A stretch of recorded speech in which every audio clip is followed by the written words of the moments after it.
Athens, Georgia, where today East meets West. Two schools with great history and tradition get together for the very first time as SEC opponents, believe it or not. A big part of Texas A&M's tradition made a road trip last night. The midnight yell wasn't at Kyle Field, but rather Buford, Georgia, about 50 miles west of Athens. And moments ago, a once-a-year tradition took place in Athens, Senior Day. J.R. Reed making his 40th straight start for the Bulldogs. Brian Harriet, such a huge part of the offense as both a runner and a receiver.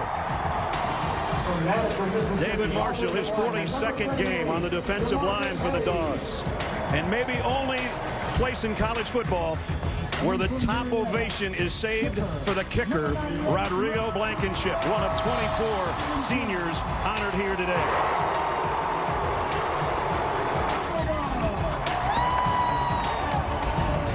And with that, the Home Depot SEC on CBS brings us to a rainy Vince Dooley Field at Sanford Stadium. Between the hedges and our matchup, the Aggies of Texas A&M on the road against the number 4 team in the country, the Georgia Bulldogs.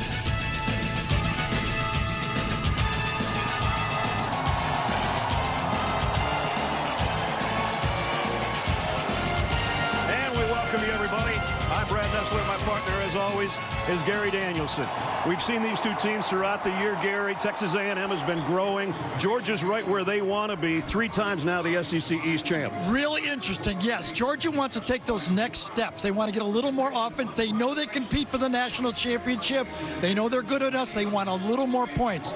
Texas A&M wants to see if they can match up. They know they got this game and LSU to see where they got to go to get there next year. Well, you mentioned the Georgia offense. Right now, their defense is where they're hanging their hat. It is unbelievable. They've got so many great players, whether they're first string, second string, doesn't matter. They come in, might play 25 different players, and you can't tell the top guy from the bottom guy. They are a championship defense and getting better every week. What a thing to watch. They have a lot of speed on that defense. I think they're going to have their hands full today. This is a Texas A&M team that we saw against Alabama. Since that time, they're playing their best football. They are. They got a couple things really going for them. They got a veteran quarterback that Georgia has not seen all year since the Notre Dame game. Kellen Mond might be the best combination they're going to face all year, thrower and runner. And since we've seen him, he's now got some help. He's got 2 runners back there. Isaiah Spiller, the true freshman, 4 100-yard games already. And Cordarius Richardson, 240-pound sledgehammer, 2 guys to help Jimbo's offense go here today. Well, they might need those running backs because it's a soggy field right now. With more on that, third member of our team is Jamie Erdahl. It is soggy because, Brad, in the last hour before kickoff, nearly 2/10 of an inch of rain have fallen. The players, their equipment, the ball, the field are all saturated. I just saw sand thrown on the end zone to soak up some of that rainwater. I confirmed with several Georgia coaches that this weather eerily similar to the game at home against Kentucky a month ago. Kirby Smart said in that game and this one, it becomes a ball possession and field position issue. You feel like every play you're on the edge because one explosive play, one field goal could determine the game. Brad, to note, Jake Fromm has a glove on that throwing hand. He never does that unless he has grip issues on the ball. Something to watch today. All right, Jamie, try to stay dry. It adds to the drama. The Bulldogs and the Aggies for the first time as SEC opponents. It's coming up from Athens in a moment.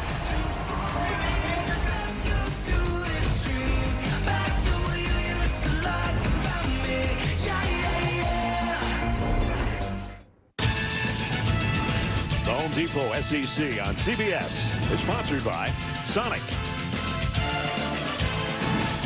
Amazon, Verizon, and by Allstate.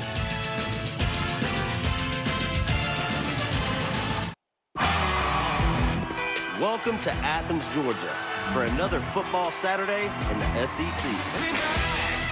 This week, it's the Aggies versus the Bulldogs. We back in the speakers, back in black, getting blasted in the bleachers. It's probably true what my mama said. I do it just like my daddy did. We back in the saddle, back on stage, making the whole place rattle. Back with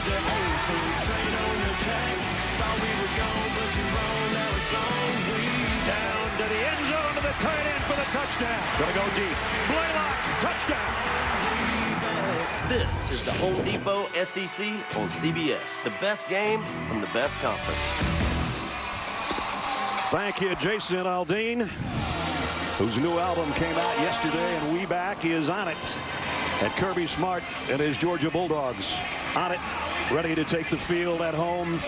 They come in 9-1, 6-1 in conference play, and very much in the discussion for not just the SEC championship, but the national title picture as well. And from College Station, Texas, and the SEC West, Jimbo Fisher and the 7-3 Aggies of A&M. 7-3, but those 3 losses, 2 were to #1 teams, Clemson and Alabama at the time. The other was to #8 Auburn at the time. That is a tough schedule. Today, their dates with #4 Georgia. Next week, #1 LSU. That's how loaded the A&M schedule has been. 6th meeting all time. Reveille's here. She and Uga had a little gathering before the game. And Georgia's going to get the football first as A&M won the toss and deferred. I do get the feeling, though, Ness, that after talking to Jimbo, he's going to be really disappointed if his team doesn't show up and play a really good football. He thinks they're ready to step up to this competition. They've won 4 in a row, 5 of their last 6, and that's since we saw them against Alabama. A fired-up, rain-soaked crowd at Sanford Stadium.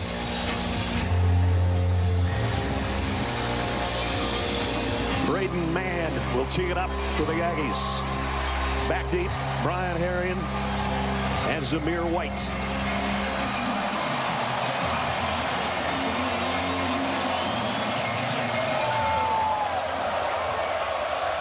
And we're underway. And at the last moment, Herrien ducks and lets it go behind him. They'll bring it out to the 25-yard line. As we check the Chick-fil-A starting lineups. And it all starts with junior Jake Fromm, his 39th start, 32-6 as a starting quarterback. And the rest of the offense with Jake looks like this. Lawrence Cager will keep our eye on him. He warmed up. He is ready to go, we think, but he is suffering with rib and shoulder problems.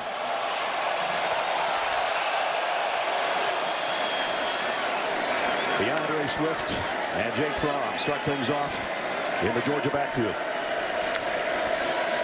And it's a toss to Swift trying to get to the corner. He's going to get dumped for a big loss on the opening play by Anthony Hines, the outside linebacker.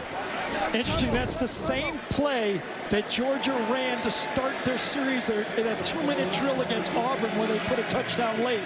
A toss to the outside, they want to get their tackle out wide, and A&M handled it really easily. The defensive line, that group, Hines who just made the big play, Buddy Johnson's their leading tackler, and that's the secondary. A loss of 8 yards on the opening snap. Demetrius Robertson in motion. Fromm's first throw is complete to the tight end, one of the seniors, Charlie Warner. And Hines again made the stop. It'll bring up 3rd down. And there's Lawrence Cager on the sideline. Didn't take the first snap with the 3 wide-out grouping, so we'll keep an eye on him. He practiced Thursday effectively, but he wore a black shirt all week, meaning a no-contact shirt all week. The shoulder's a problem, but the ribs even worse, especially when you're going across the middle. Somebody's trying to take your middle out. That's for sure. 3rd down and 10.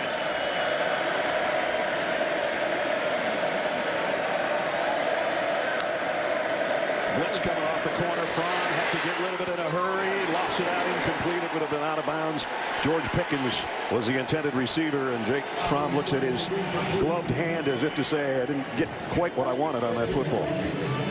Aaron Hansford, number 33, came off the edge and really pressured Fromm, had to throw it faster. By the way, Ness, you and I were talking. Have you ever seen him? I don't know if we have. With him a glove before. Yeah, Jamie was talking about it in the open, and we haven't seen him wear it. Now, I watched the Kentucky game last night, and he did not wear a glove in that rainy game. And that was a monsoon game.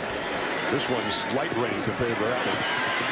And Nia Smith on the punt return, and Georgia's coverage team does a great job. Tyler Simmons, another senior down there, starting wide receiver, and also starting on the special teams, along with Campbell, made the stop. So A&M takes over on offense with the Chick-fil-A starting lineups, and it starts with Kellen Mond, the junior, who is a definite run threat on top of being one of the top throwing quarterbacks. He's number 3 in the conference in passing yardage and number 4 in touchdown passes. And this is the group that will start with him. Kirby Smart was really scared about the wide receivers, but Jaden Weidermeyer has become a real weapon at tight end for the Aggies offense as well. They'll start in a 3 wide receiver set here. Isaiah Spiller gets the handoff, and Georgia, much like the Aggies defense, a loss for Monty Rice on the opening tackle. Monty Rice lined up right there, just feels it and gets in there really quickly. 2 tackles for a loss for each team. Monty, one of the captains, junior out of Madison, Alabama. And he led the way last week in the winner of Auburn with 10 tackles. That quickness he has, hitting that snap, hitting that hole, what a good player he's become. So second down at 13. And going to be second down at 18. Here we go. Last time we were here, it was Notre Dame doing that. Remember that? That's right. False start after false start in that game. And Hubert Owens signals another one of those. Carson Green, the right tackle, jumped. Got it. Thank you. Thank you.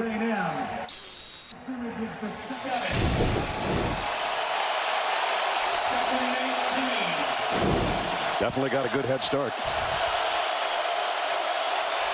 Both teams' offenses on their opening series dig themselves a hole. On the ground, Spiller dumped again. Tyler Clark, the first guy there. And coming from the secondary again in that nickel package, Mark Webb also comes off the corner and gets in there. Attacking defense. Dan Lanning, the new defensive coordinator, first-year defensive coordinator. If you talk to the coaches, the one big difference they feel on first and second down, Georgia is bringing more people than in the past. Third down and 20. And Mond is going to be standing on his own goal line. No opening scores allowed by Georgia this year in the opening possession. And A&M's just going to play it safe here. A 1-yard gain for Spiller maybe, and it's a punting situation for the Aggies. Boy, that was ugly, wasn't it? It was. Trayvon Walker, who had the sack to end the game last week of Bo Nix at Auburn, comes up with a tackle, and it's a punting situation for last year's Ray Guy Award winner. You got 2 really good punters here. This one's Braden Mann, but he is deep in his own end zone to take this snap. First thing you have to do is handle the ball first before you kick it. In this weather, a field position game is so important. 2 good punters. Let's see how they handle it. He handled the snap well. The punt backs up Dominique Blaylock to the 35, and he's got a little room to return. Blaylock to midfield. Whoa! Got hammered out of bounds, but he got a good return out of it. Georgia's going to be in Aggie land offensively. So we played 4 ugly minutes of offensive football. Pretty for the defense, though. Scoreless as we welcome you back to Athens. A scary scene unfolded on the sideline last week at Auburn when Georgia Athletics photographer Chamberlain Smith was struck after a play, knocked unconscious, taken to the hospital with a concussion. I spoke to her yesterday. She's doing better. She said she's grateful for all the people who have checked in on her from around the world, and she shared the photo that she took right before she got hit. She has tremendous skill, and Brad, she's watching her dogs, cheering them on from home today. Glad you're doing better, Chamberlain. Glad you're watching. Gary, I knew you wanted to say something. Thanks, Ness. I do. You know, last week in real time, I just didn't see what happened. In fact, I might have been the last person to see what happened. That confusion and my commentary that followed led some to conclude that I was kind of being insensitive to Chamberlain's serious situation. That certainly wasn't my intent. But I get it. That it happened, and our viewers saw it, and simply put, I should have been better. I want to apologize to Chamberlain and our CBS viewers for that. I'm also thrilled to see that she's going to be back soon and doing well, and that's the best news of all. Absolutely. The Bulldogs right now will try their second offensive series, and they've got a better spot to work from than the first time. They open up here at the 47 of Texas A&M. Front on the give, DeAndre Swift, and Swift found a little opening. Buddy Johnson hold on for dear life, but first positive play for Swift. You got it, Nelson. I think that's the key player for this A&M team, Buddy Johnson, the middle linebacker. How many games do we do in modern football now where we say the middle linebacker is the key player? These two teams kind of play the old style of the game. They want to run between the tackles. You already saw both inside linebackers. Monty Rice now and Buddy Johnson making plays. They have to make a lot of tackles in this game. Buddy made a lot in that Alabama game. Career high 11 in that game we saw him earlier this year. Pick up a 5 for DeAndre Swift, 2nd and 5 for the Dogs at the 42.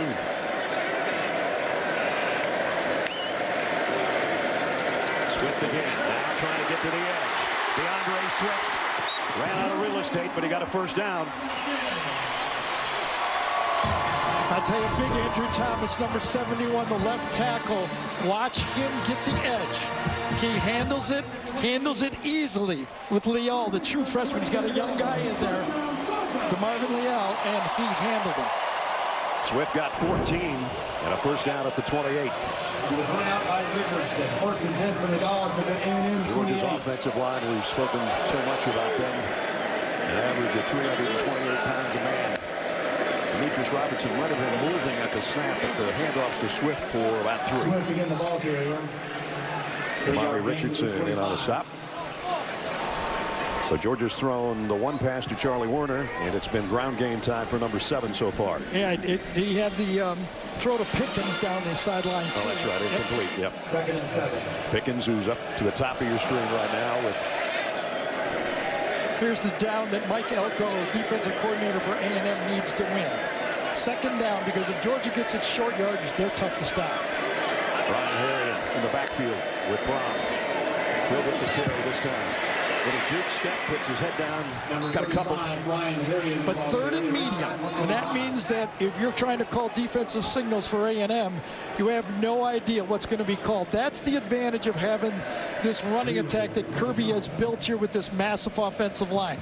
Interestingly, 3rd and medium, Elko does come with his nickel package. He's almost daring Georgia to run the ball here. If they run it, it'll be Harrion.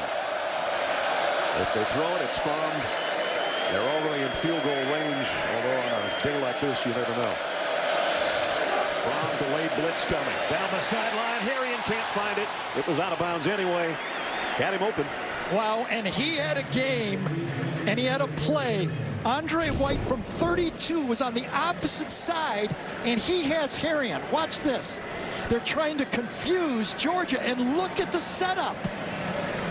Had man-to-man coverage going the opposite way. They had a big play. Fromm missed him. Yep, Jake knows it. Should have hit him. And it will bring in Rodrigo Blankenship. 41-yard field goal attempt. As I said, these conditions, it's not a chip shot by any stretch, nor is a 41-yard field goal anyway. But the kick's on the way, and the senior, who's been so brilliant as a Georgia kicker, knocks it home. Hot Rod, you have to respect the specs. Scores first for Georgia from 41 yards out. 3-0 Dogs. Stream CBS Sports HQ, the free 24/7 news network for coverage that's always focused on the game. You can get nonstop highlights, fantasy advice, and picks.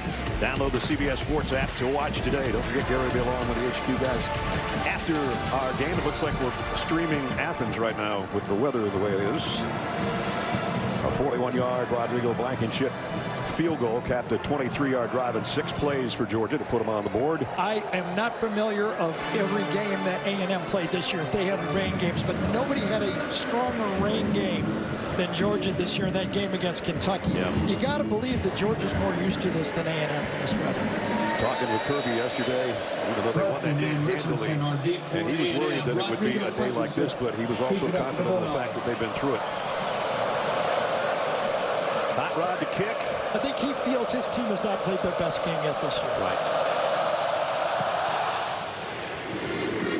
This one's returnable? No, it's not. So bring it out to the 25. And now we're going to do Project Smarter, presented by the Home Depot.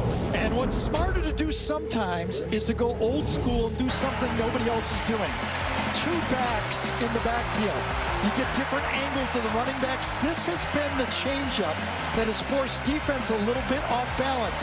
And they've got a good package because they also got a quarterback that can throw it, obviously, but also run. So it's almost a 3-back set when they go to that split back set.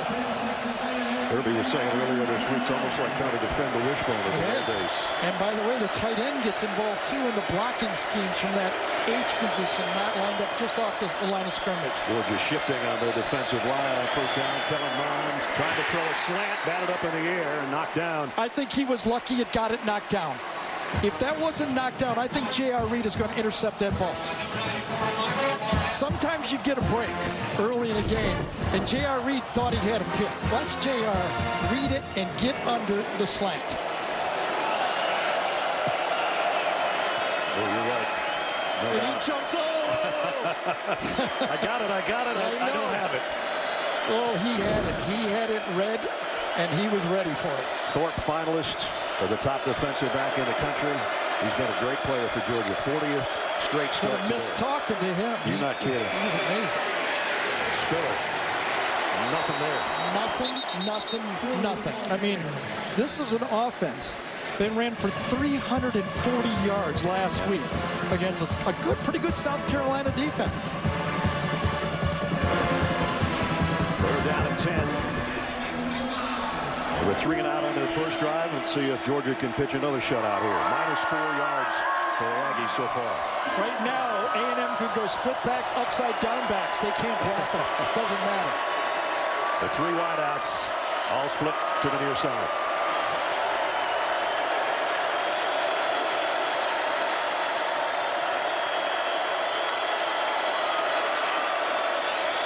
Georgia just a 3-man rush. Mond in trouble. 3-man's going to be enough. Drop him right near the line of scrimmage. I think it's going to be considered a sack by Jermaine Johnson. Jermaine Johnson's job was to cover the quarterback. He was spying on the quarterback. He 3-man rush, but watch him play Mond. He stays right there, and he's in position to make that play. God, Dan Lanning and Kirby Smart has their defense dialed in. Don't they, though? Yep. Well, we said coming in, number 2 in the country in scoring defense, obviously tops in the SEC. And this one off the side of the foot of one of the best punters in the country, goes out around the 40, I think 42 maybe. The first one, he kind of outkicked his coverage. In this one, he shanks it out of bounds. I'm about 7 yards wrong there on where they're going to spot that one. J.R. Reed, big part of that last defensive stop for the Dogs.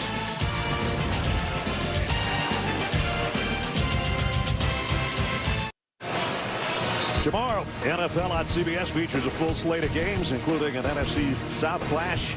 Jim and Tony and Tracy will be Carolina and New Orleans. Raiders on the road against the Jets. All starts with JB and the guys on the NFL Today. Noon Eastern on CBS tomorrow. Yeah, that's kind of how it is here in Athens today. Yeah, and considering the Georgia defense and how stout they've been all year, I think the pressure already is on A&M's defense to not let this thing get to 10 points. Second straight great field position for this Georgia offense. And that punt off the side of Mansfield went out at the 48-yard line. So the first 2 possessions are punt after a 3 and out, after a big loss by DeAndre Swift on the opening snap. Demetrius Robertson, the motion man. And it's a flea flicker from Loads. Going deep. Manziel just missed. Pickens needed to pull the string on it just a little bit, and it would have been a touchdown. Great position on the field to call this. It's almost like a turnover, the punt. Here's Pickens, how he lined up. And you get great field position, running the ball so well, you got him. Safety can't get there, but what? Half a yard, a yard? A bit too long. Pickens laid out, got one hand on it maybe, and yeah, just the back end of the ball. And he's 6'5", and he couldn't reach it. That's 2 now that absolutely Jake had put it on him at the touchdowns. Draw play to Harry, and that'll lose a couple. Third and long. Jaden Peavy in on the stop. And remember last time on 2nd down and 3rd down, I believe, A&M came with pressure from the edge on Jake Fromm. They must not feel, with as good a record, only 6 sacks all year, stat that Georgia offensive line has, if they can't put pressure on them any other way but to bring extra players. Georgia's offense going the wrong way on this drive, and now a bad snap. Well, Fromm wasn't ready for it, and he has to lay on it at the 30-yard line. I think Jake looked away, and Trey Hill let it go.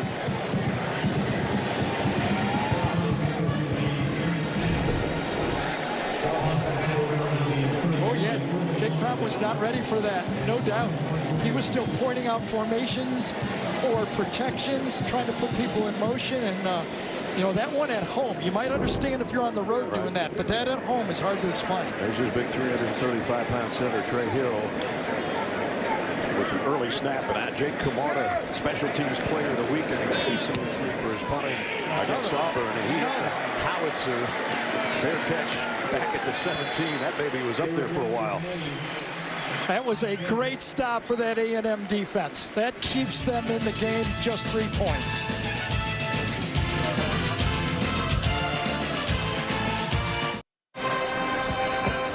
This Monday, Cedric the Entertainer and Max Greenfield star in a new neighborhood show that Miss Nancy and I never miss. Monday, starting at 8, 7 Central on CBS.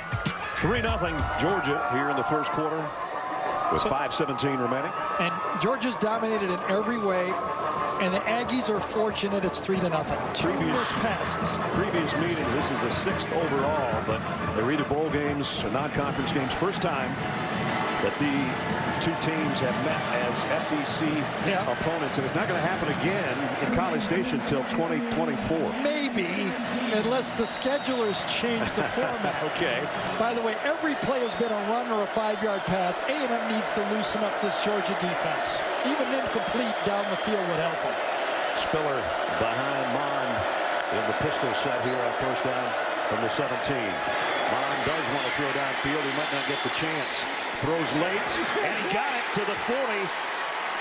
Jamon Osmond. So just as Gary called it, he hooks up with his #1 receiver. Yeah, no doubt the Georgia defensive backs are squatting on the slants. They're playing physical on the corners, and that's actually what Kirby told Ness and I on Friday, that he's nervous about the size of those Aggie receivers. And you see the play right there. Osmond 6'2", Kendrick Rogers 6'4", Courtney Davis 6'2". Physical receivers. Pickup of 23 on that one out to the 40-yard line.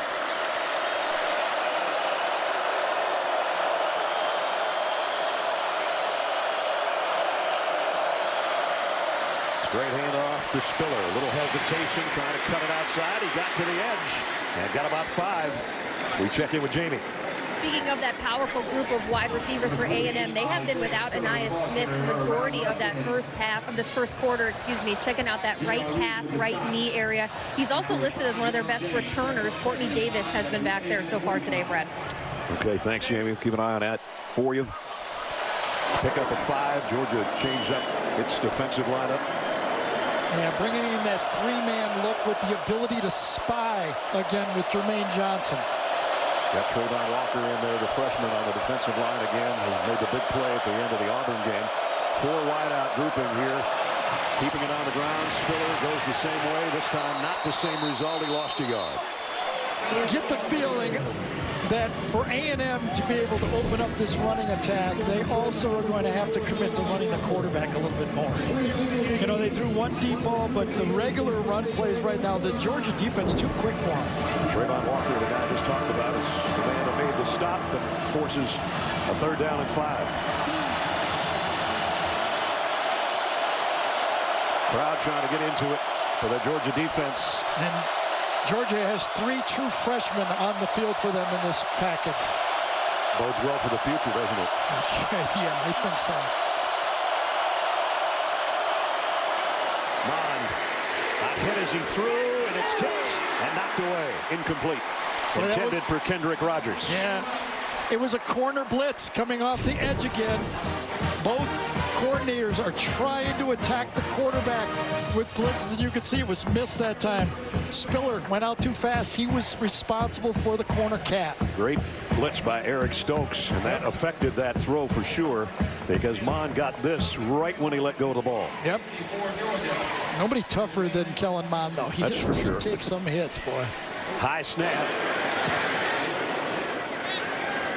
Punt. Will bounce down inside the 10. Well, great roll for the Aggies. Yeah, finally the field has been flipped for the Aggies. Boy, it's been flipped all the way to the 1 yard line. That's what you do when you're a good punter. His previous attempt, not so much.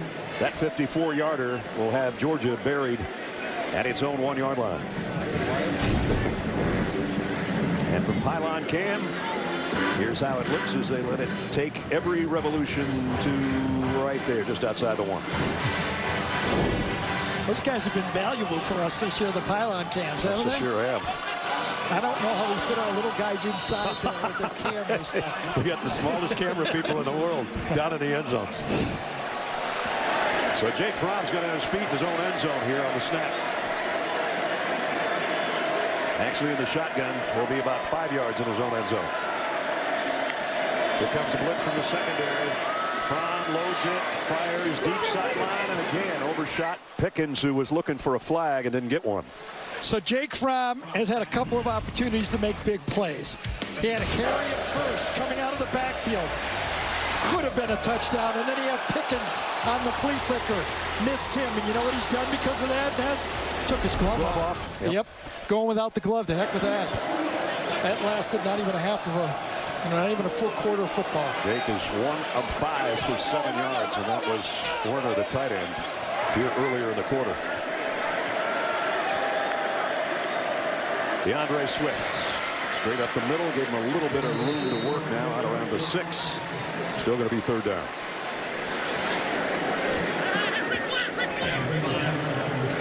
Adebike in on the tackle. Big defensive lineman, 305-pounder, who creates a lot of havoc on that inside for the Aggie defense.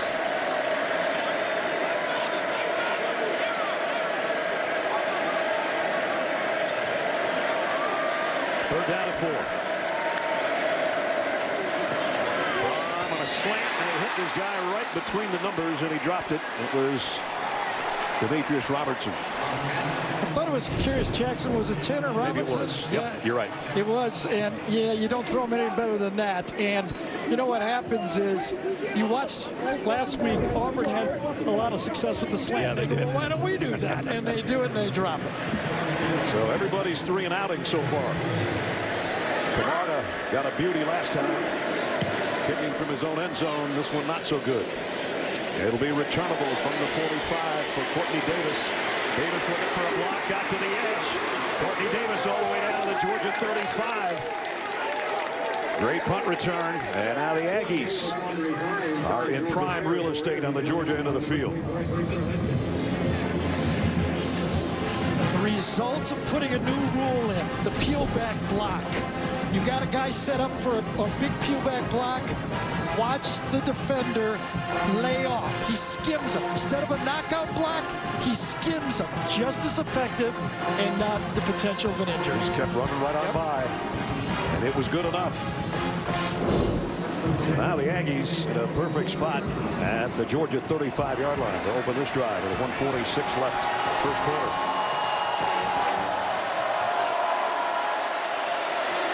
Georgia's highly touted defense going to have their hands for preventing any kind of score here. Mond off the play fake, throws out, completes. And that one's to Osmond again. Interesting, we were talking on Friday to James Coley, the offensive coordinator, first-year offensive coordinator, was here before for Georgia.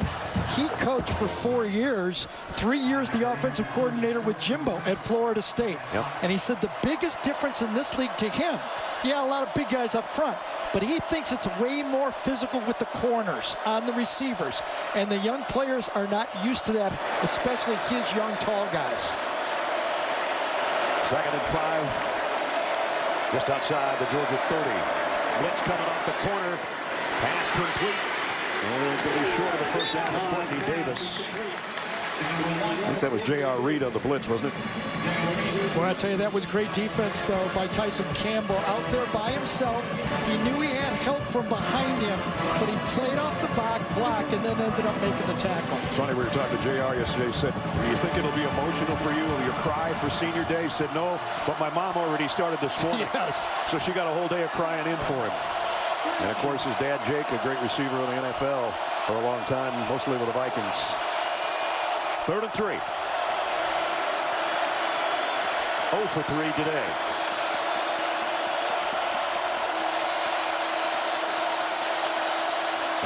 Timeout A&M. Play clock was running down. They wanted to get out of it. And so we'll take it with them with just 17 seconds remaining in the first quarter that has only a field goal to show for it so far.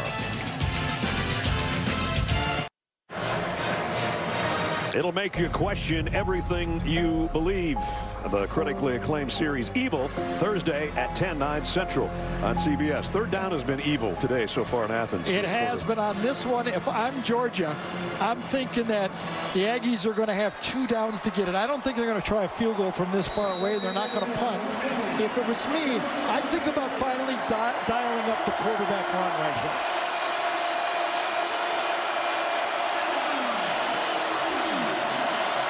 Third and 3 following the timeout.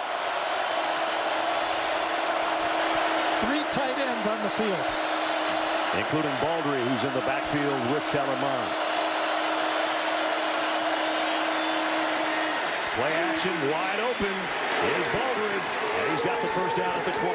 That is so old school right there. We used to call it 626 fullback flat. Baldry is the fullback on this play. Even though he's in an H position, he ends up being the fullback. You run it off tackle, got the tight ends right there, and slip them right back by the end man of the line of scrimmage. Giving the fullback some sugar and a first down. His first catch of the year. You ready for that? Brings the quarter to an end. A&M threatening, though. 4th-ranked Georgia has their hands full against the Aggies, leading just 3-0.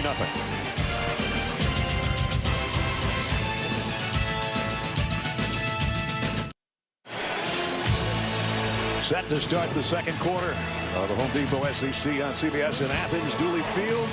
Rain hasn't really affected the size of the crowd too much. I think the Parka sale is probably pretty big, but we haven't had a lot of offense in the first down. A&M's got 2 first downs. Georgia has 1 through the first 15 minutes.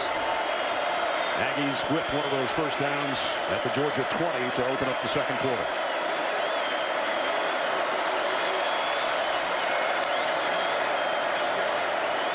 Kellen Mond to throw. Lobs it over the middle, broken up, incomplete. Richard LeCount got a hand on it. Well, there's a lot of good senior duos in college football, but it'd be hard-pressed to find a better duo than Richard LeCount, number 2, and J.R. Reed. LeCount is coming on. He's got great speed, making plays all over the field. And J.R. Reed, as Ness just talked about it before, the veteran out there. Yep. And there you see the rain intensifying a little bit. Hardest all day, I think, right now. Ball security on a day like this is big. Both backs are in there that Gary talked about. That full house backfield with Mond between Richardson and Spiller. And he's going to run it here.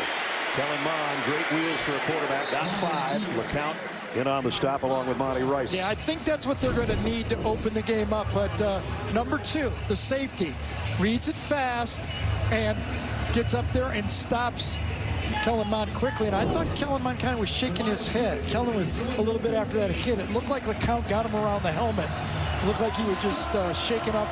Might have been rain, and he was shaking off. Georgia's defense top 5 in just about everything, including the red zone, as you saw there. 3rd down and 5. You know, one of the storylines last week, no matter that A&M rushed for over 300 yards against South Carolina, South Carolina held them to 4 field goals. That's why it remained a game. Get the play off in time. So it's going to be 3rd and 10. The left game. Offense, number 11. 5-yard penalty. 3rd down. Right, and you know what? Last time Jimbo took the timeout on the play. When the play clock started going down, he saved his quarterback. This time it looked like he trusted him. He said, you know, you're a veteran quarterback. You're not going to make that mistake. That's why he was so upset with that big play. And it's become a bigger play now. 3rd down and 10. 1 3rd down conversion between the two teams so far.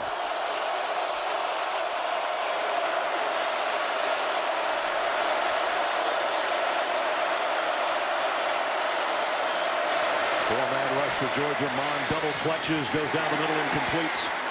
Intended for his tight end. I thought he fell down on the play. Weidermeyer did. After he released the ball, Weidermeyer tried to get to the middle of the field. It appeared out of the side of my eye that he slipped on the play.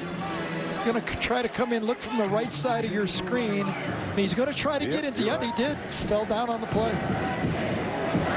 So that'll bring on Seth Small. He was 15 of 20 on the year. Braden May to hold. It'll be a 37-yard attempt to try to tie the game. And he tucked it in the right uprights. So we're even now with 13:29 remaining first half. The Aggies with the field goal even things off with the 4th-ranked Bulldogs. College football continues tonight on CBS Sports Network. The Miami Hurricanes take on FIU from Marlins Park at 7. Followed by Boise State at Utah State at 10:30 on the 24-hour home of CBS Sports. When you talk about the group of 5 schools, that's how big it is for Boise State against Utah State tonight. So they've got some Aggies on their hands. There's all the teams that are 9-1. And Georgia's got some Aggies on their hands here in Athens. Tie game at 3. Zamir White, Brian Herring waiting on the kick. And it'll be Brian Herring from the 5. To the next level, the kicker's got to knock him down at the 45-yard line. So there's one of the 24 seniors today. A 40-yard kick return for Brian Herring. He's one of those forgotten men who now no longer is overlooked. He's just too good of a football player. And as told you in the open, when it's senior day, he catches the ball, he blocks, he does it all. He's just a really well-rounded football player. And a touchdown catch last week in the win over Auburn, and he sets Georgia's offense up in great shape at their own 46. And A&M has stopped number 7, Swift. You know, 5. He's only got. He just have not been able to establish DeAndre Swift. Till now. Now they have.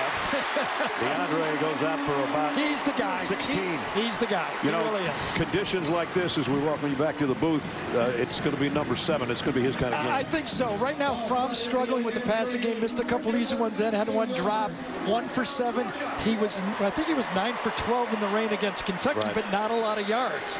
So seems so far that Fromm is not handling the weather. Let's see if he can get it going. He doesn't need too many completions for touchdowns. Kidding him 13 completions for 3 scores last week. And here's Swift off the left side. Got some good blocks and positive yardage again. DeAndre, back-to-back 1,000-yard-plus seasons.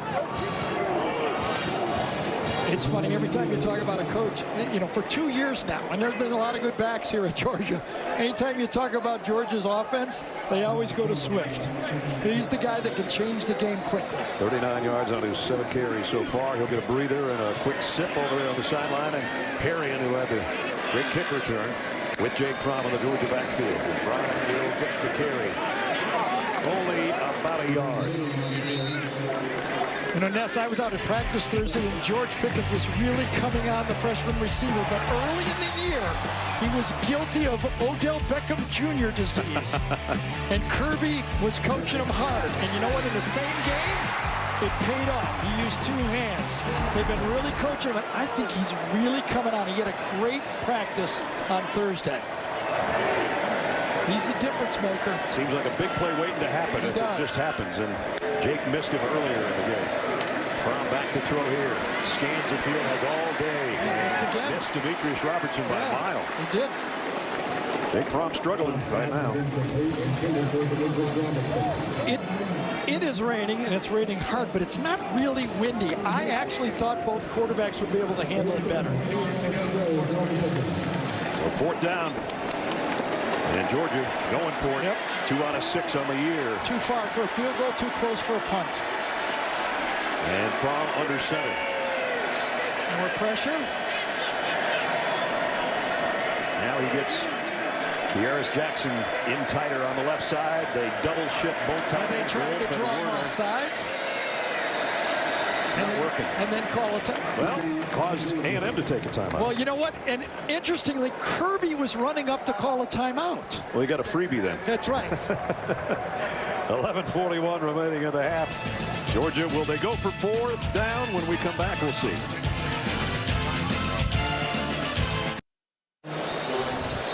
Let's take a look at the Dr. Pepper SEC conference standings. Georgia has already clinched their 3rd straight Eastern Crown. They'll be playing the first week of December in Atlanta. It looks like against LSU, but we still got some football left. Well, Georgia's changed his mind. They're going to give Rodrigo Blankenship a crack at the field goal here. Maybe they did. Maybe they were going to just try to draw him off sides for the first down and kick the field goal anyway. I think Jimbo's faster than Kirby right now to the official calling timeout. Now Rodrigo's 1 for 1 today from 41. And his longest this year is 50. And the wind is left to right. He's got the wind behind him. He'll try this one from 49 to try to give Georgia the lead back. Maybe the most popular kicker in college football. As we said earlier, he gets the biggest ovation from the crowd here in Athens every time his name's announced. And he might get some more cheers here if that makes it, and it does. Kind of a knuckleball, but I think he'll take it. Rodrigo Blankenship from 49. 6-3 Georgia.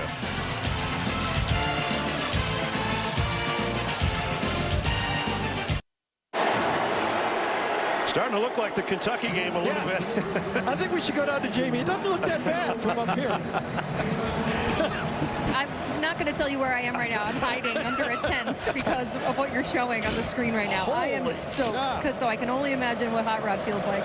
Blankenship, who hit the field goal, 411 points now as he kicks off, and it'll be at the 25-yard line for Texas A&M. Yeah, they love Hot Rod here. You have to respect the specs, is what they say. He's up for the Groza Award. He's a finalist for the Burlsworth Award, which is the best former walk-on in college football.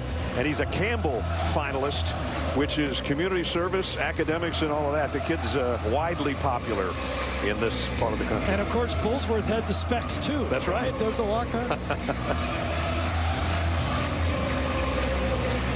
Yeah, he's the difference so far. 6'3". Well, Jimbo's got to find some easy throws.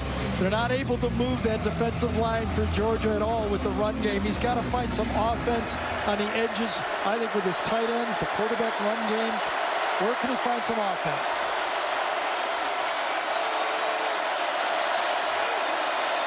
On the ground is Spiller. Yeah, not there. And that was whistled dead, I think, before the snap now. Boy, another delay of game, and you're going to see why they may be delaying. They're trying to figure out where all these studs are on this Georgia defensive line. The first one was by Tyler Clark. This time in the middle, Devontae Wyatt, and a comeback. You do it with strength, quickness, and a veteran play cutting off that backside blocker to make the play. That defensive line is dominating the game right now.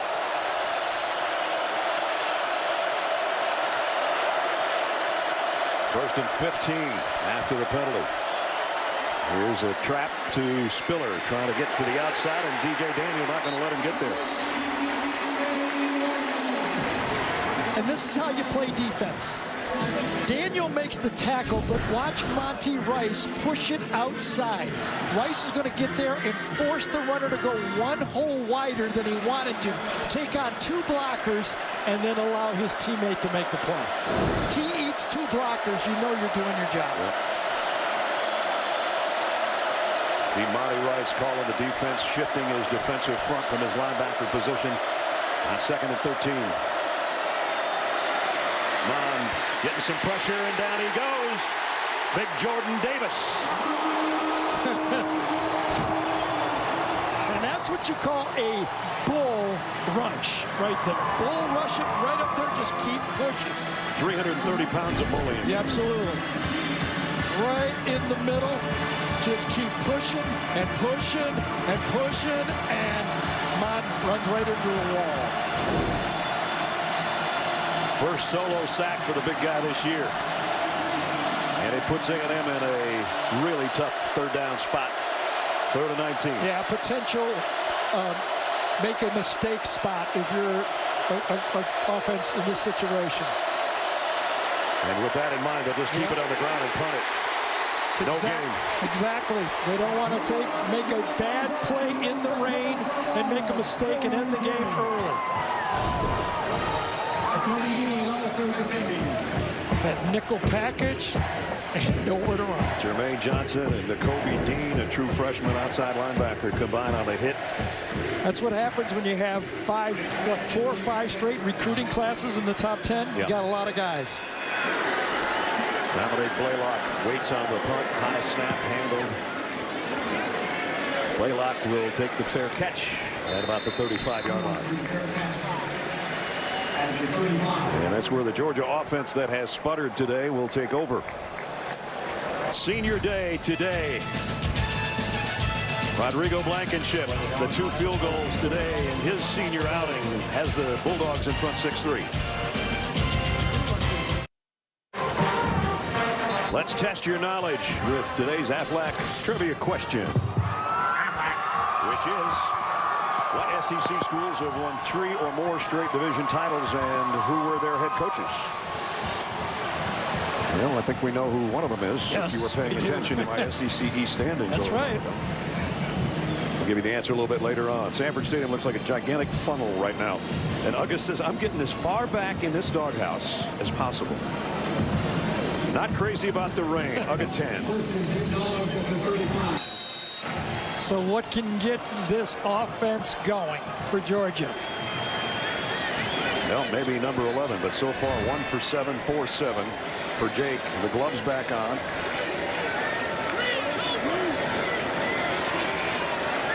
And a first down for the Dogs at the 35-yard line.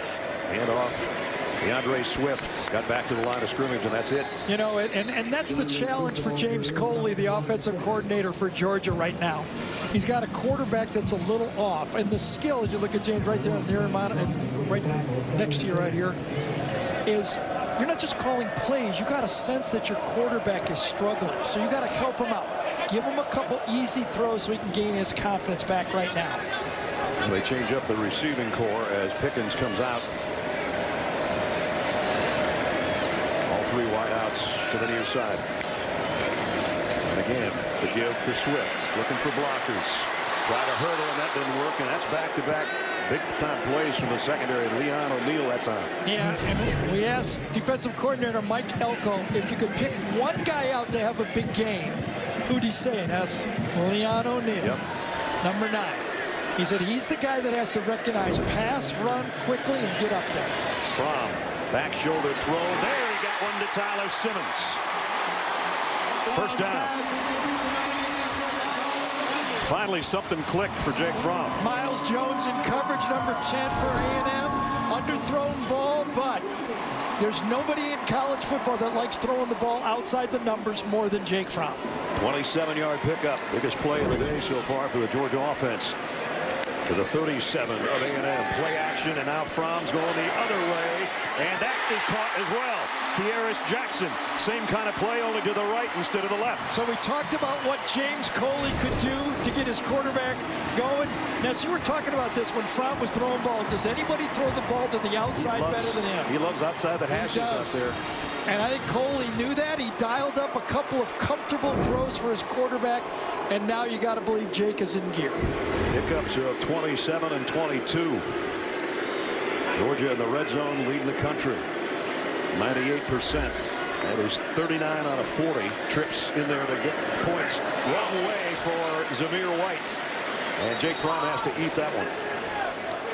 Yeah, Zamir White shifted over just before the snap, and you don't know if he was supposed to or not, but watch Zamir White shift, and then Fromm thinks he's to his right, but he was not. No. And Zeus disappeared on Jake, and Jake had to carry that one himself. And White goes out. James Cook comes in to the Georgia backfield. So back-to-back big throws, and a loss on that carry by Fromm. Makes it 2nd down and 11. Here's Jackson in motion toward the ball. Fromm to throw, looking left. And now comes back to the right with a wobbler intended for Wolf, incomplete. The crowd reacted because James Cook was open early, and Jake Fromm did not see it. For a 2nd down throw, he had an easy throw to the outside, and Jake just did not see it. His eyes were looking at something else. See Cook right there? Yep. He's got a good 8-10 yards on the play. Instead, it brings up 3rd and long.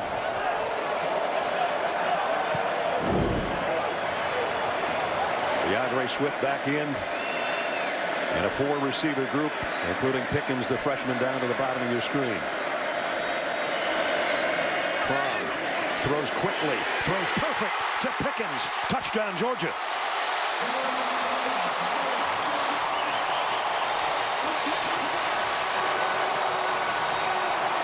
There's a connection. If you practice well, you'll usually play well. And Pickens was on fire on Thursday on the practice field. Watch him beat Renfro at the line. He actually grabbed Renfro and threw him down. That's why Renfro was upset. Right at the line of scrimmage, he grabbed him and kind of went by him. So Pickens with his 5th touchdown catch of the year, and Blankenship for the point after. And good. Georgia pads its lead with 6:44 remaining in the first half. Right at the beginning of the play, watch Pickens grab Renfro and pull him down with the face mask. That's what got the separation. Now watch Renfro turn around and go, come on. The guy's 6'6", and he can do that? No way I could cover him. Jake Fromm finally warms up for Georgia. 65-yard drive and 7 plays, most of it from the capper was to Pickens. 13-3. Adam Zucker in New York coming up on the Geico Halftime Report. Rick, BJ, and I get you caught up on today's action, including a game to a watch from the sideline. Mac Jones, 275 yards passing and 3 touchdowns in the tune-up for the Iron Bowl. To his brother Talia also threw a touchdown in the win over Western Carolina. Back to Athens. All right, Zuck, thanks. A touchdown pass from Jake Fromm, who at one point was 1 for 7 for 7 yards. But Jake on that last drive for Georgia, 3 out of 4, 65 yards, and the scoring toss. And that's the sign of a good offensive coordinator. Know a guy that's struggling, nobody likes to do, and let him do it. It's almost like basketball. Run a play for a guy. Yeah. No, run a play for a guy. That's right. And the Aggies will take over at the 25 again. A little while ago, we asked you the Aflac trivia question as we tested your knowledge. Let's see what you've come up with. And it was 3 or more straight division titles in the East. Who were the head coaches? The head ball coach, Steve Spurrier, did it in Florida. Gene Stallings at Alabama, Nick Saban at Alabama, and now Kirby Smarts here at Georgia. I may have said 3 straight East crowns, 3 straight division crowns, whether East or West. It's a good group. The Sun, I think, is trying right that's now. what that is. That's crazy. Everybody's cheering it, too. And then the full house backfield for the Aggies. Line clapping for it, asking for it, running with it, going nowhere. Devontae Wyatt again on the stop. Well, no one has been able to run effectively against this Georgia defense. The thought was, as well as A&M's been running it, they would give them a big challenge. So far, nothing. Georgia came in ranked #1 in the conference, #3 in the country, and allowing only 76 yards a game on the ground. And of course, last week they gave up their first rushing touchdown, and that was Bo Nix, the quarterback for Auburn. 2nd down and 10. Kellen Mond throws it out in the flat to Spiller. And Spiller wrapped up. Nice job defensively by Devad Wilson as we get a Papa John's update in New York. Here's Zook. Ness, it's the game between Harvard and Yale, and after a long delay doing an on-field demonstration out of halftime, Yale erasing a 19-point second-half deficit. They force OT. Zane Dudek gives them the go-ahead lead, and then they get the stop on Harvard to tie for the Ivy League title. How about it? Send some of those points our way, will you? Well, with the sun here now, we may be seeing a little bit more of a passing game. They're down at 10. I mean, does A&M have any other choice right now? I don't think so. The tight end Weidermeyer is on the left side, but he's backpedaling to help protect his quarterback. And Mon, deep middle, missed Kendrick Rogers, incomplete. That'll bring up 4th down. Here's what's hurting the passing game for A&M. Jalen Weidermeyer on the left side, number 85, stays in to chip to help. They can't get the pass rushers blocked. So really, they're not using 5 receivers. They're not using 4. They're only using 3 guys to go out. One of their big weapons, and you're not going to be a weapon when you're chipping and not getting out into the round. They come after the punter a little bit that time. Fielded at the 38-yard line by Dominic Blaylock. Well, coming up, Adam, Rick, and BJ will have first half analysis, scores, and highlights on the Geico halftime report, which is just over 5 minutes from now. And there you see the sun-drenched upper deck now of Sanford Stadium. Those people are going, we get to dry out right now. Yeah. This is awesome. I remember a month and a half ago, everybody did not want to be in the sun. Remember true. that? Those hot days? Now they're like, I want to be in the sun. We were asking for the fans up here. Yes. Now we're looking for umbrellas. So now do you start to ride Jake Fromm again? Because he has a hot hand. He's going to toss to Andre Swift. DeAndre Swift into the second level and the third as well, down to the 40-yard line. For years and years and years, Georgia ran the toss sweep. This is the modern version of the toss sweep from the shotgun position. Get it out of your hand, get your tackle to the edge, and get your best back in space. And he's their best back. I mentioned over 1,000 yards last year and this year, and the company he joins, that's a good group, friends. Yes. Herschel, Nick, Noshan, Sonny Michel, and DeAndre Swift. And that's the one, that freeze frame right there, you send to all the next recruits that want to come be a running back, right? They fake it to him here, and Fromm loads it, goes, Demetrius Robertson got a hand on it, but not 2 hands, incomplete. Yeah, I'm kind of confused why he did not go up with 2 hands, to tell you the truth. He knew he was going to hit. He could feel the safety coming. Goes clear across the field. Accelerates. Boy, that's when you go out your receiver to lay out for and go with 2 hands. And he'll come out. Harris Jackson goes in. 2nd and 10 for Georgia at the Aggie 39. DeAndre Swift put his head down into Leon O'Neal, and those guys come up smiling at each other. Watch left tackle number 71, Andrew Thomas, again get the edge block. Steps outside, seals the defender number 8, Liel, and get the corner. One of the best in the country, mid-season All-American. Got somebody down in the backfield. And that brings the proverbial booze.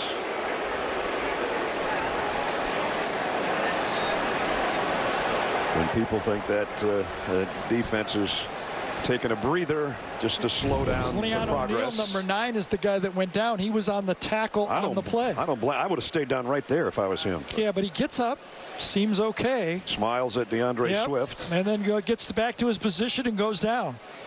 And they help him up. We'll be right back.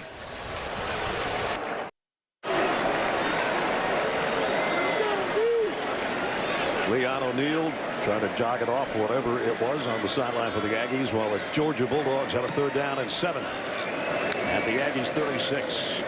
Jake Fromm throws incomplete. Intended for Dominic Blaylock. Good coverage out there on the corner. Yeah, Charles Oliver did a good job. He's their nickel back coming on, plays a lot of corner, but is earning his time inside. This is a big stop for this A&M, staying in the game right now. They're reeling on offense, but can they stay in the game? They start the second half with the ball. Georgia's got its offense. No, they're going to punt. They're going to punt. And I'd be thinking, I'd be watching for a fake A&M here. did not even put a player back. They're playing defense safe. And Kamada will punt it. Pops it up in the air and hopes to drop it inside the 5. And did they get there? I think they did. And the officials got to make that call, whether it's at the 1-yard line, the back judge, and they're both going to have a little conversation. A&M played it so safe, and with Georgia having 3 timeouts, there's a good chance, the way things have been going, that Georgia's going to get this ball back with opportunity to put more points on the board like they did to Auburn last week at the end of the first half.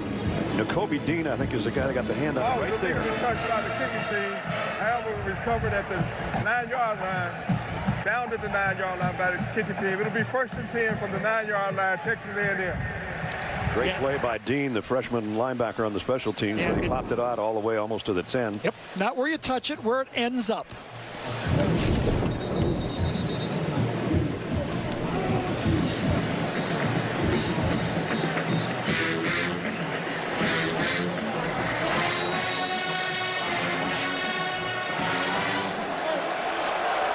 So first down at the 9.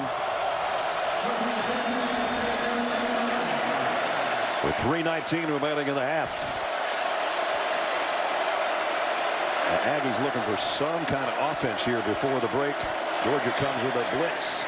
Kellen Mond hangs in, throws over the middle, completes, and it's a 9-yard pickup to Courtney Davis. Don't you get the feeling that Jimbo thought the same thing? We got to make a couple first downs because if we give them back the ball, they're going to be in scoring position. That's about the first time that I thought Kellen Mond had good, solid protection, and he got it because he threw on first down. Second down and a yard. Can do anything on this play. It's Spiller that's with Mond in the backfield. And he'll get the carry and the first down out to the 20. Malik Herring and Aziz Ajalari in on the stop for Georgia. So right now, with the important receiver for A&M getting blanked, Jalen Weidermeyer, their impressive true freshman tight end, having no catches. And when you think about it, remember how Cole Kmet from Notre Dame, he had 9 catches. Kyle Pitts for Florida. I thought he'd have a big game. So did I. That's why we highlighted him in the open. There you go. First down. Just over 2 to go in the second quarter, and Mond firing again, complete again out to the 25. Pick up a 4 or 5 on the play.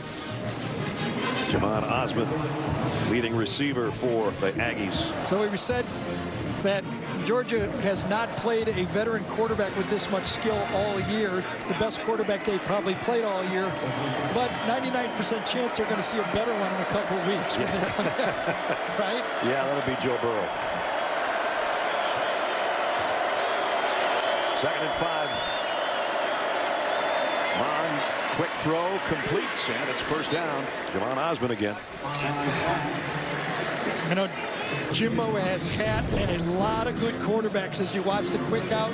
Go trips right there, run the outs, double out to the outside. You pick which guy you want and make the completion. He's had a lot of good ones, but Jimbo is raving about Kellen Mond to anyone who asks him about it. Here he is again to throw, and this one is right on target. On the run, Courtney Davis into Georgia territory. Can't throw it any better than that. Jimbo said, I'm so happy with him, it's ridiculous. And Jimbo has coached a lot of quarterbacks. Can't throw it any better than that. So the biggest play there, 24 yards, as the Aggies in Georgia territory. Trying to get some points here in the last 50 seconds. Georgia comes with a blitz. Mond lobs it. Spiller trying to make the catch, incomplete. Broken up by Nolan Smith, another freshman linebacker. Here's some of those guys that Gary was talking about that Jimbo's coach at the quarterback position. Yeah, they've had a lot of good ones and guys that have gone on to play in the NFL. First-round picks, Jamarcus Russell, Christian Ponder, E.J. Manuel, Jameis Winston all win in the first round, so he knows what he's talking about. Jameis will be playing downtown Atlanta tomorrow afternoon, about a 70-minute ride from here. The Bucs take on the Falcons. And the one name you might not recognize, Matt Malk won the national championship with that guy. 2nd and 10. Mon hit from behind as he throws, incomplete, intended for Kendrick Rogers, but it was Nolan Smith again. Yeah, one how of those about this guy? linebackers. The true freshman, he's in coverage the play before. Now they ask him to rush on the outside edge, and he comes and gets in on the quarterback.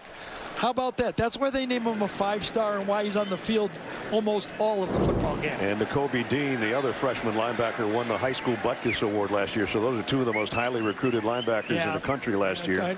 Rumors correct. Kirby's having some recruiting classes here. Yeah. Hubert Owens with the call. Pass interference on the offense. Number 13, 15-yard penalty. Repeat, 2nd down. It's on Kendrick Rogers. Yeah, if the ball would have been better thrown, Kendrick Rogers goes down in collisions. He's the wide receiver to the field, and watch him run right over Stokes. I think that's a pretty obvious call. Yeah, I think so too.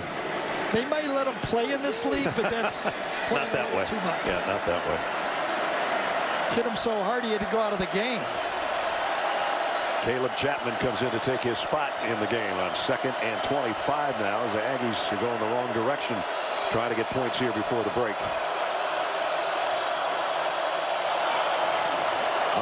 Looking right the whole way, goes that way and sailed one intended for Osmond, I guess. Incomplete.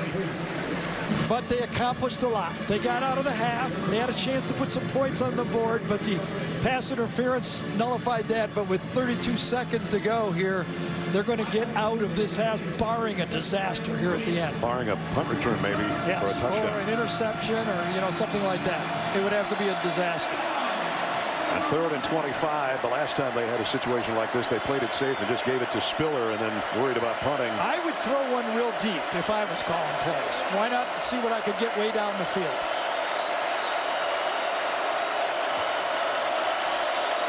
Whoa, there's the disaster, maybe.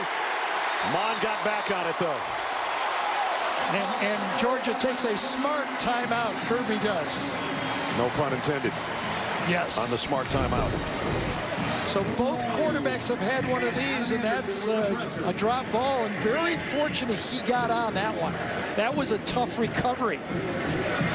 And now they've got a punt, and they do have a great punter, but he's had one block this year. Braden Mann has. And remember, what do we have, 49-yard field goal already in the football game? Yep. And it's a drier field right now than it was when Rodrigo Blankenship hit that field goal. So last time they put a little pressure on Mann. Let's see if they got the return on. And they came close. They're shifting around. Blaylock is the guy that's waiting on it back inside his own 30. And this is a knuckleball. It takes a weird bounce around the 40. Turned out fine. Down to the 34-yard line, somewhere in there. But there's 14 seconds left right now. And it could be a couple of plays as we check in with Jamie. Brad, you know what's ironic about the seniors saying they wanted to keep their emotions in check today is that their head coach literally never does that. Kirby said, that's who I am. I'm never going to change unless it detracts from my players. But the players love it. They know his passion comes from a good place. But as hard as he coaches them, they have an offseason suggestion, which is to work on his dance moves. Yeah, we asked Jake Reed and some of the guys yesterday, what do you think about his dancing? And before I even got the question out, Jake said awful. Or did you see terrible? One of the two.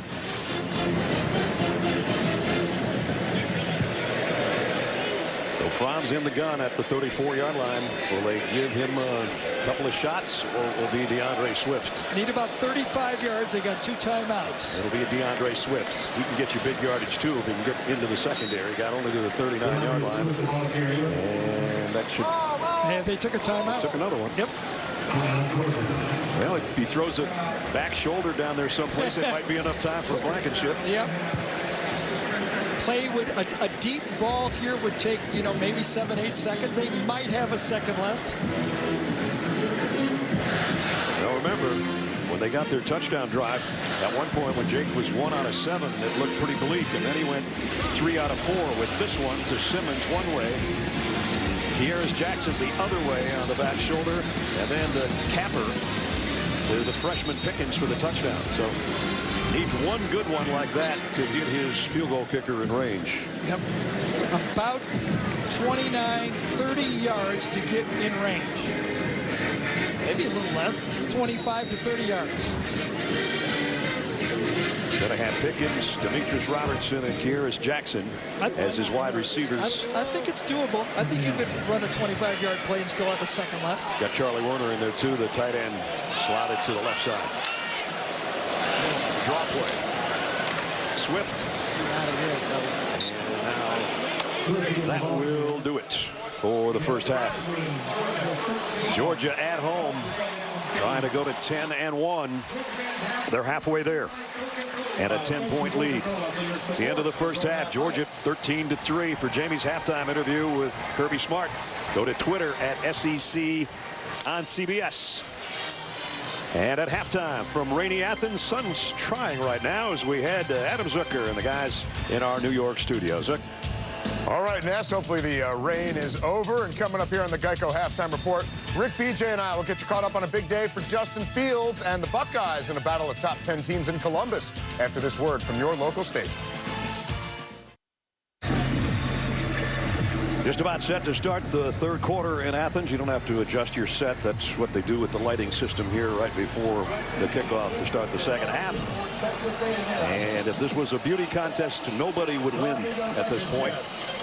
Well, I would vote for the defensive line for Georgia if there was a beauty contest, because they're owning the game right now. Aggies will get the ball to start the second half.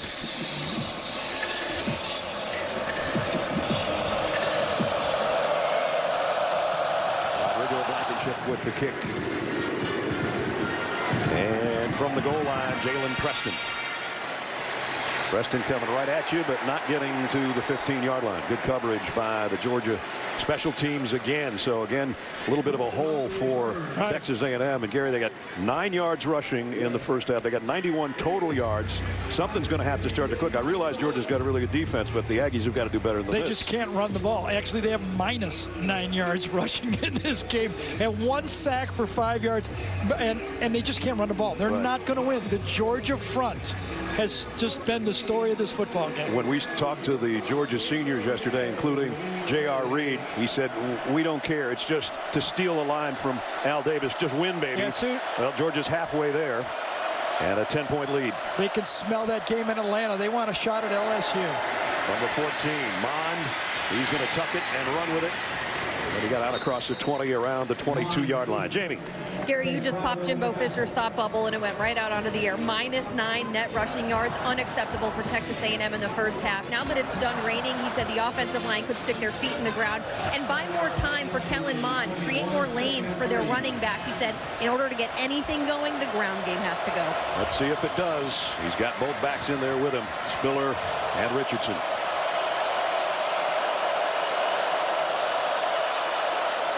And this is Spiller behind the Richardson block.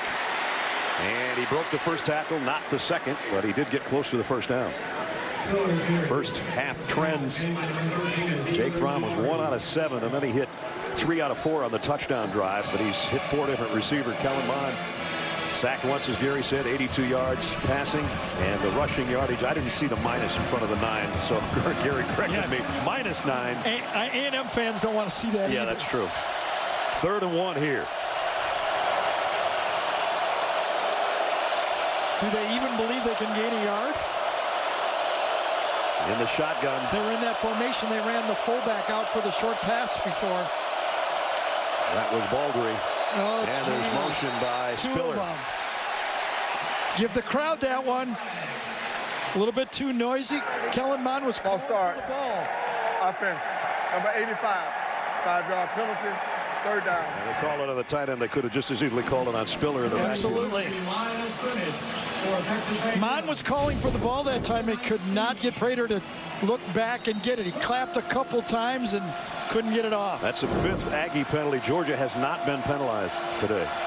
Now they're going to see the rush package. Trayvon Walker's in the game. Number 44. Ojulari, number 13, comes off the edge right here. They do a lot of different things with this hybrid look. And here they come with their stunts up front. Mond has to get rid of it in a hurry. Got it to the tight end. LeCount not going to stop him from getting the first down. And the ball comes out at the end, and LeCount's got it. I don't know if it was blown dead or not, but Georgia's got the football right now. It's Georgia ball. Gary said the ball hawk, and he never gave up on this, did he? He didn't. And Weidemeier's trying to get that first down. He continues to fight and fight and fight, and they let him go through with it. And then right at the end, the ball pops loose. I really think that's a good play. He did not lose his forward progress. He kept moving on the play, and I think they let it go. That dynamic duo in the secondary. It was Absolutely. Reed that hit him from behind, and LeCount, his running mate at safety, Well, with the recovery. How fast LeCount closed on the play. Now, that was a big man he was trying to bring down, but those two guys are as good as anybody in football. So a golden opportunity for the Georgia offense as it's spike squad time for Richard LeCount. And it's maybe scoring opportunity time for the Georgia offense. First down at the 21 following the turnover. They toss it on an end around Kearis Jackson. They only got a yard. Great job by Leon O'Neal. Another big play. We're seeing some nice safety play right now. Leon O'Neal followed up exactly one play later after J.R. Reed and LeCount did their job.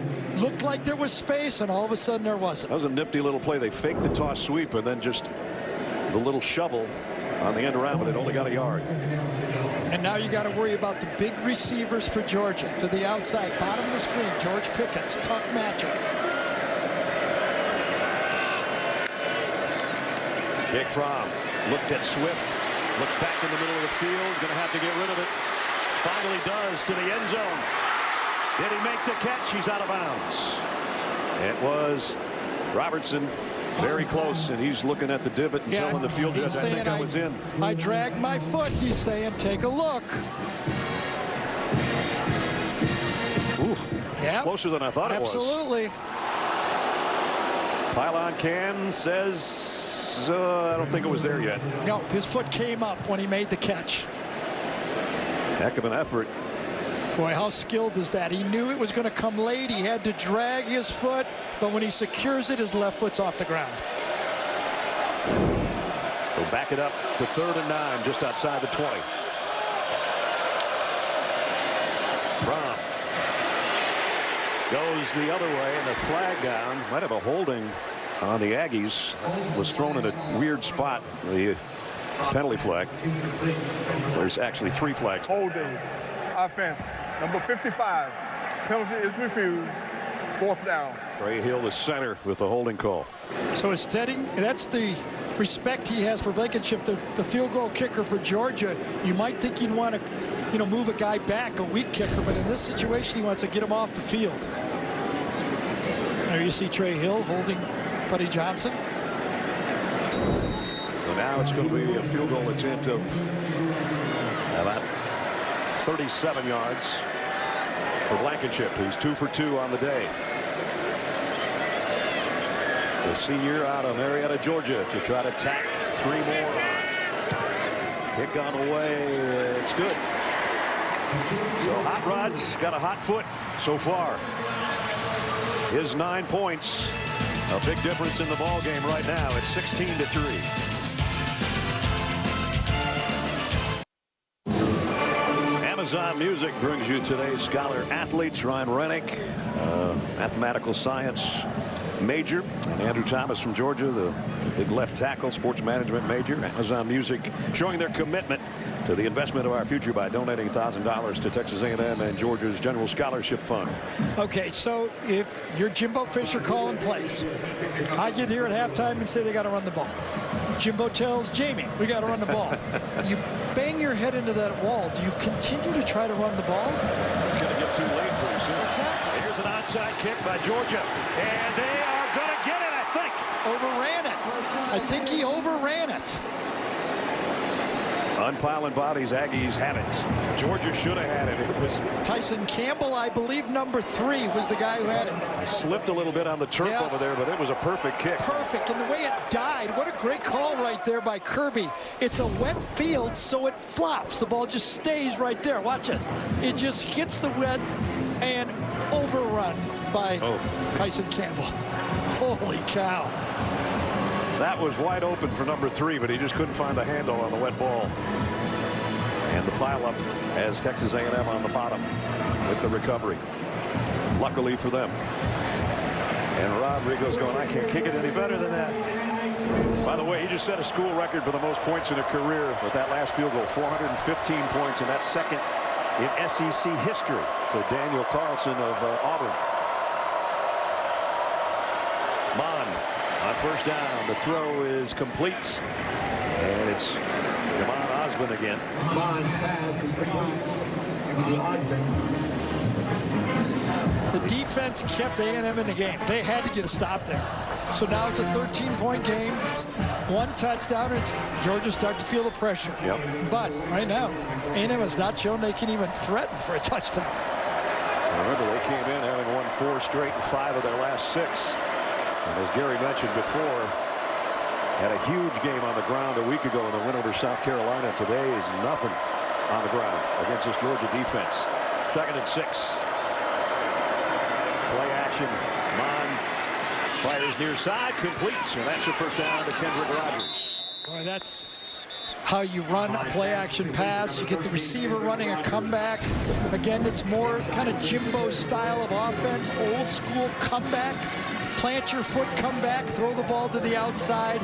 He doesn't really like the back shoulder throws type stuff. He likes his guys running pass routes. And over the 7,000 mark in career passing now for Kellen Mond, along with over 1,000 in his career rushing. And that joins Johnny Manziel in an exclusive group for Texas A&M. That pass is complete again to Rennick, the tight end who we just mentioned as our scholar athlete, and he smartly gets out for a first down. So I asked you the question, will Jimbo continue to hit his head up against the wall? No, he's done. Exactly. I mean, why would you? Auburn waited a little too long before they started opening it up. And against the spread out Georgia defense when they went a little bit zone, it looks like Jimbo says, all right, if you can't block them, I got to do something else. Let's see if the passing game can open up the running game. They moved it to the Georgia 35 with this first down. Looked like it was a reset of the clock or something. The officials stopped play momentarily. Now we're ready to go.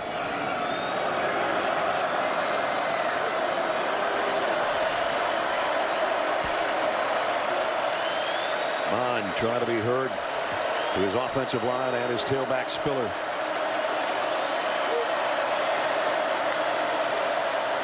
Georgia blitzes. Mon got rid of it. It was high and complete, intended for Davis. Yeah, that's what he'd like back. Had Davis wide open on that. Number 1, Courtney Davis in the slot. He knew he had him before the ball was snapped and just let that one sail. Tay Crowder, number 30, gets in there. Oh, number big 99 again, Jordan Davis. He's a lot to handle in there. Yes, might have scared him a little bit, huh? 6'6", 330. Sophomore nose tackle. Part of that rotation of Georgia defenders that Gary says is about 25 strong. There's 9 inside front 3 players that play. Nobody gets tired.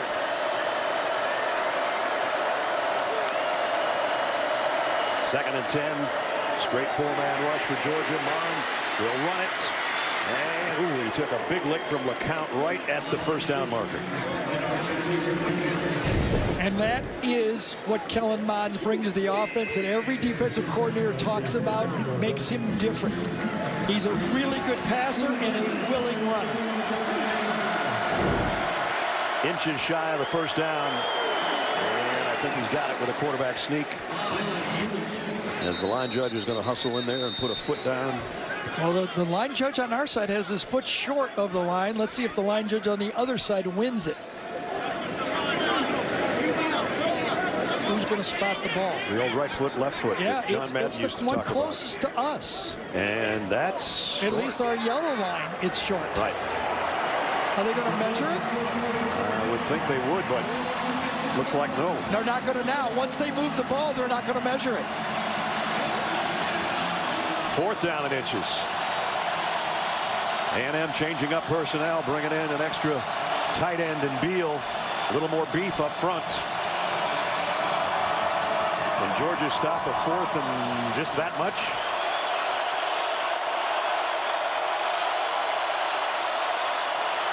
Yes, they can. Hard to believe, isn't it? Modern football. 4th, less than a football, and you run a deep shotgun ISO with your tailback. It might as well be 3rd and 7 when you do it that Absolutely, way. especially as many tackle for losses.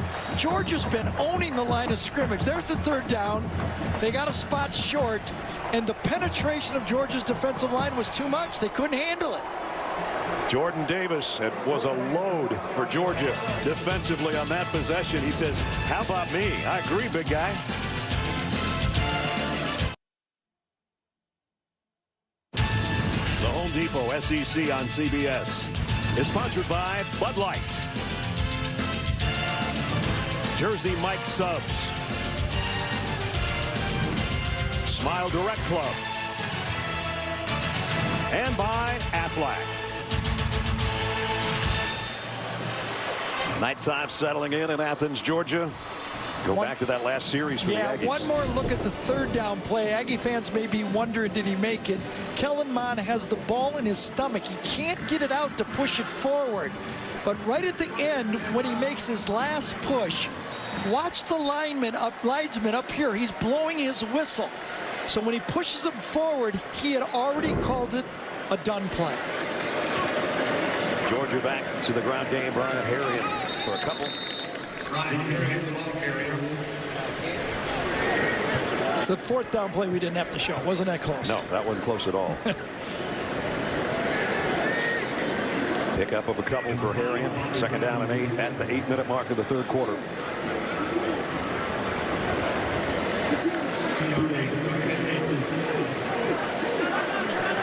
Jake Fromm, a struggling day, 4 out of 15 for 72 yards.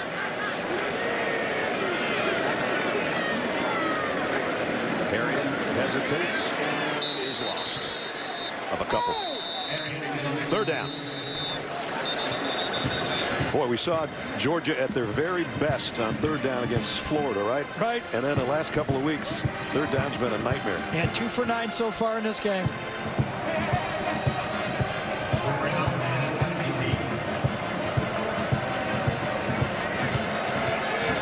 So the 3 receivers, just as Pickens, Jackson, and Demetrius Robertson over to Jake Fromm's right. Just to underline a little bit what Ness said, they were 12 for 18 against Florida, but last week just 3 for 15 against Auburn. Fromm trying to pick one up here. He's not going to get a chance. Down he goes. Way back around the 15-yard line. Justin Matabike, who raises havoc on everybody he plays, and that's going to be his 5th sack of the year. Yeah, he's the leader in sacks, and this time a nice stunt. Gets inside. Left tackle that time, Andrew Thomas. Thomas had a lot of big plays in the run game, but that time, Matabike was able to get a huge sack. And now, backed up, Jake Camardo will be inside his own 5 to punt for Georgia. And Georgia's winning this game 16-3, and they've got 72 total yards. That's crazy. No, I'm sorry, 124 total yards. Not a good kick this time. Unless it takes a great bounce, it does take a pretty good Georgia roll. And they're going to spot it right around the 44-yard line. That's where the Aggies will take over. Down 13 here with 6:14 to go, 3rd quarter. 1st and 10 following.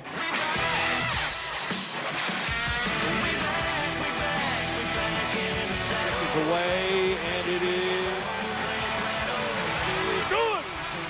Big Jordan Davis, right.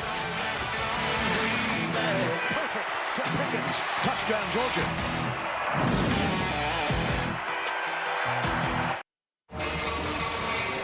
Beautiful shot over Athens, Georgia there. It's a showdown between LA's newest judge and her courtroom rival. The new All Rise Monday at 9, 8 Central on CBS. Brad Nessler, Gary Danielson, Jamie Erdahl, and our CBS crew in Athens. Dooley Field at Sanford Stadium, affectionately known as Between the Hedges. And right now, Between the Hedges on Senior Day, Georgia leads by 13. Kellen Mond and the Aggies working from their own 44-yard line. Mond in trouble, has to get rid of it, throws it out to the sideline, out of bounds, incomplete, as we check in with Jamie Erdahl. Brad, it was 20 years ago this week. The annual Aggie bonfire collapsed during construction on campus in College Station. A cherished tradition turned tragic accident as 12 people were killed, 27 were injured when the unlit bonfire stack fell. The response in the immediate aftermath and the subsequent days really shook the A&M community, and today these decals are being worn by the Texas A&M football team, as it is always important to remember those lost in that accident. Boy, for sure. I think I did the game there the week after that tragedy. I did a game there that year too. That was a tough times. Yep. Mon, play action. Slant completes and diving for what? Trying to get the first down. Guess what we have? 3rd and short. Yeah. Okay, don't get in the shotgun if you're going to run it. Exactly. Time to throw the ball. The in routes have been there. This time Georgia is funneling the players into the linebackers. They find the seam and get it close. A&M Ness only has 2 plays of over 10 yards in this game. And that's not enough explosion, as they say. If you're an offensive coordinator, you want explosive Georgia plays. leads the nation in the fewest explosive plays given up. 3rd and 1. And timeout taken by Georgia. Timeout. Georgia. It's their first timeout of the half. Not happy. Wrong personnel in there or something. And he's telling Aguilari and the rest of the group that very thing.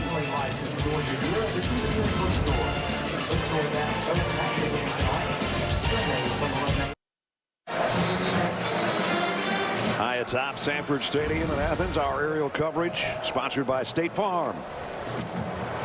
So a timeout taken by Georgia, and Kirby Smart wasn't too excited about either the lineup, or he's letting Aziz Ojulari have it a little bit. And those guys are all used to that. Whether it's a no Pat Thursday half walkthrough or the middle of an SEC game, it's the same attitude from Kirby. And that's what Jamie talked about earlier, his emotional streak that he says he will try to curb a little bit, not Kirby, but curb a little bit if it's to the detriment of his team. That time I think he got the message across.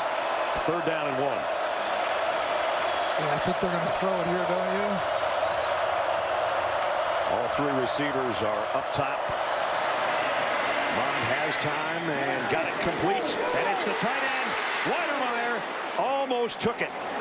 Tripped up, or he would have been gone. Absolutely, and this had to be a perfect throw to stick it in there. Look at that angle. LeCount had a shot for it, and at the end, it was Tay Crowder, I think number 30, that just tipped his toe. Pickup of 20, though, to the big tight end. First time he's made an impact play.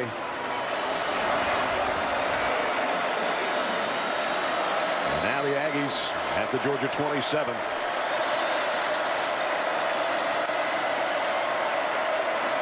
Blitz coming. Mon, play action, has to throw it off his back foot, lofts it out.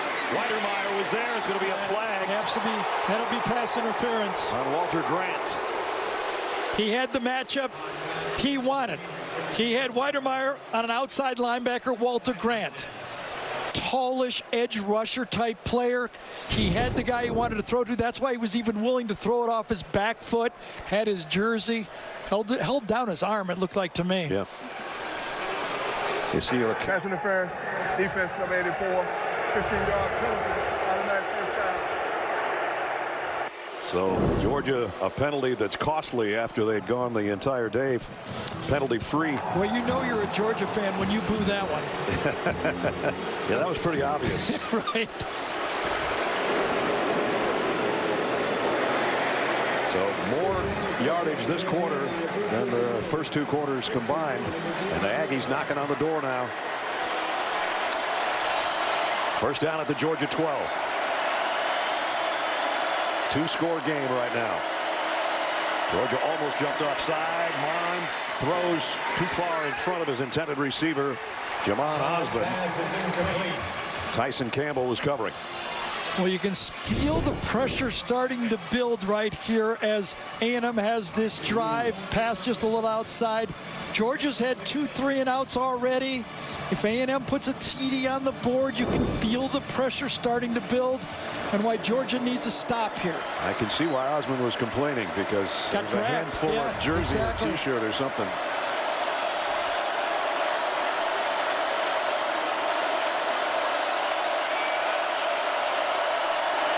Second down and 10 from the 12. Mon going to go to the corner of the end zone. Out of bounds. It was Courtney Davis. DJ Daniel makes a quarterback throw. Only one spot on the field that had to be right there and should have been caught. The third down play you saw right there, the handful of jersey, and as I said, the undershirt. It was the undershirt, wasn't it? Wow. And it's 3rd and 10. The NFL might even reverse that one. Maybe not. Maybe not.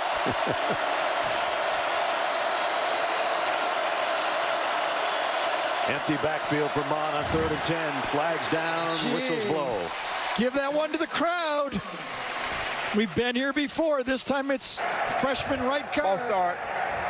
Offense, number 55. 5-yard penalty, 3rd down. True freshman right guard, Kenyon Green, number 55, right there. And Jimbo knows that that makes it that much harder back at the 17 now. And it's 3rd and 15. He had a potential pass interference. He had a drop touchdown pass, and now he has a penalty. And it's only going to get louder down there on that end of the field. That's a student body section over there on that hash mark.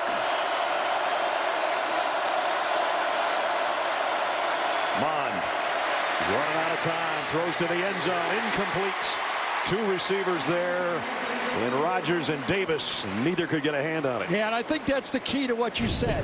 When you say 2 receivers there right in the same spot, it's going to end up right back here. 2 of the receivers, that's 2 guys getting pushed into the same area. Look at that. No routes are designed like that. And that'll bring out the field goal unit for the Aggies, trying to get something out of this drive that looked very promising at one point. Seth Small will try a 35-yard field goal to cut into the Georgia lead. And the kick is up and good. So the Aggies were really thirsty for 7. They only got 3. A 10-point game with 4:14 to go in the 3rd.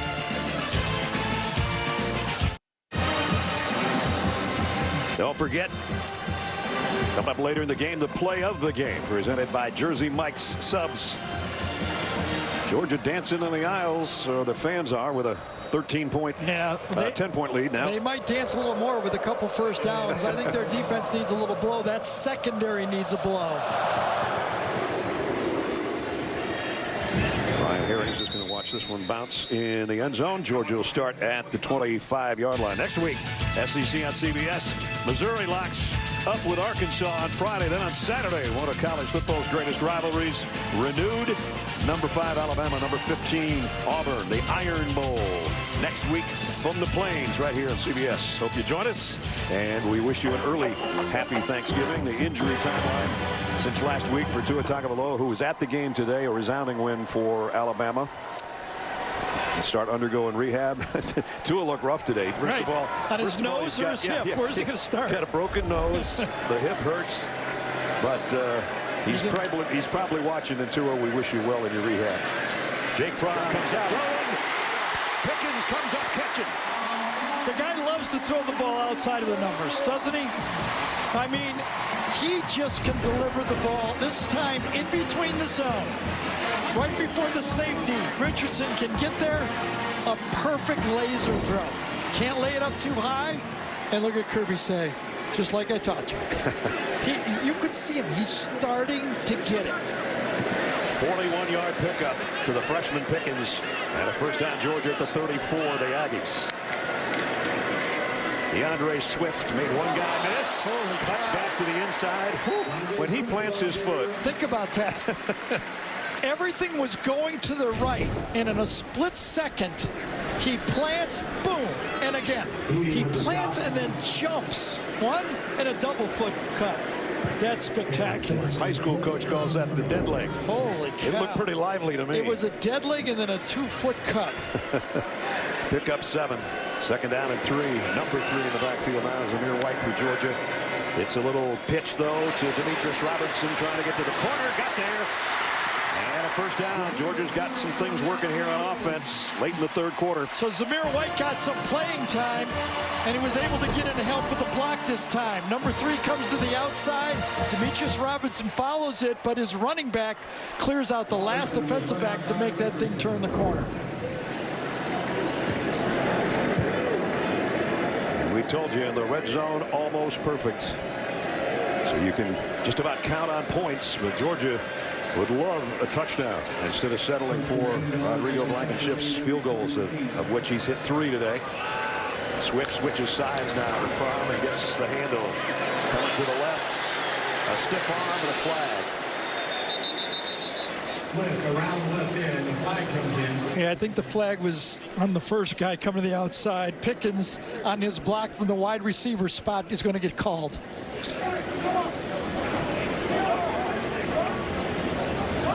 So that will take him out of the red zone if that's the call. Now they're talking it over. Personal foul, blindside block, number 1 on the offense. 15-yard penalty, first down. Well, you call it, Gary. So just when he makes a big play as a receiver, makes a bad play as a blocker. And it's coming up Right on in front Oliver. he's right there. He's on Oliver. All right, gets him a little bit from behind as well. Could have been clipping. So I think that would have been called a blindside block, even if he would have got his head in front of him, because Oliver never saw the block coming. Nope. So the block in the back backs Georgia up outside the 30 to 32-yard line. Jake Fromm has a word with his freshman receiver, Dominic Blaylock, in the slot. Blaylock on the move. Fromm to throw. Screen pass to Swift. Buddy Johnson, great job. Yes. This is how you play middle linebacker. You said he'd make a lot of tackles, and he has. He stuffed out that screen right away, sidestepped a potential blocker. Watch him right in the middle. He's got his eyes right on number 7. He reached screen now, and he gets there. Beat the block from the receiver and made the play. Came in as the leading tackler, and he'll go out of this game as still the leading tackler on the team. Swift goes out. Harrion comes back in. Harrion, an excellent receiver. Boy, these plus 20 offenses for these two teams to go backwards. They get down there and they just put it in reverse. Yep. So They get in the red zone. It becomes a free zone. Here's Harrion on the toss. He blasts his way down around the 27-yard line. And brings up 3rd down. And a bundle. It's getting closer here to the 4th quarter. Remember last time in this situation, A&M almost conceded the 3. Oh, no, here we go. Another one of these injuries to slow the game down. Same guy. Yes. Leon O'Neal's having a tough day. So they come out to have a look at him again with the clock stopped. 1:02 remaining in the 3rd quarter. Say something.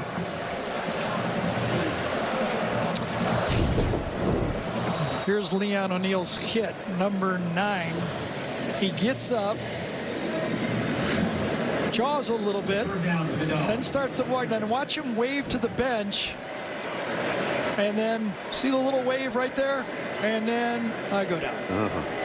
So both times that O'Neal has woofed at one of the Georgia players, maybe hyperventilating. Yes, that could be it. So I was going to say just before that little acting job, last time A&M almost conceded 3 points, but you wonder if they're going to bring pressure here and try to get them out of field goal range. It's getting close where 3 points means more and more and more. Oh, you're not kidding.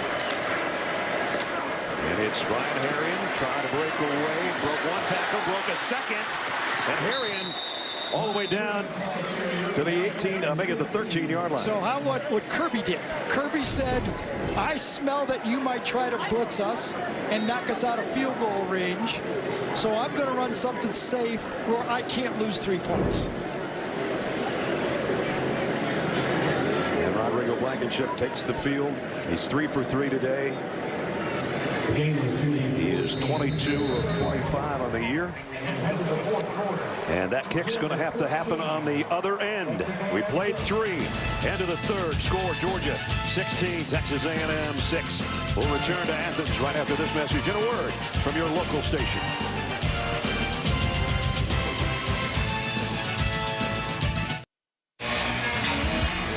What did we do without cell phones, huh? That's a beautiful sight. Sanford Stadium at the end of the third quarter. We begin the fourth with a 31-yard field goal attempt by Rodrigo Blankenship, one of Georgia's 24 seniors. He's perfect today. 3 for 3.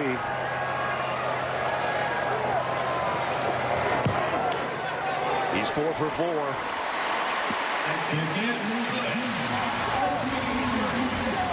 That adds to the Georgia lead. One play into the fourth quarter. 19-6 Bulldogs.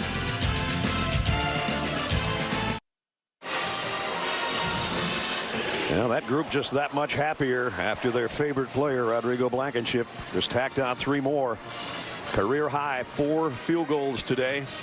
And we mentioned a school record now. It's up to 418 points. Second all-time in SEC history. Former walk-on who got a scholarship before the Notre Dame game 2 years ago. Paid off pretty well, didn't it? He knew it, but the team didn't. And then Kirby Smart said, tell the team. And he said, I'm on scholarship. Everybody went crazy, and everybody in this stadium goes crazy every time this guy takes the field. It's amazing.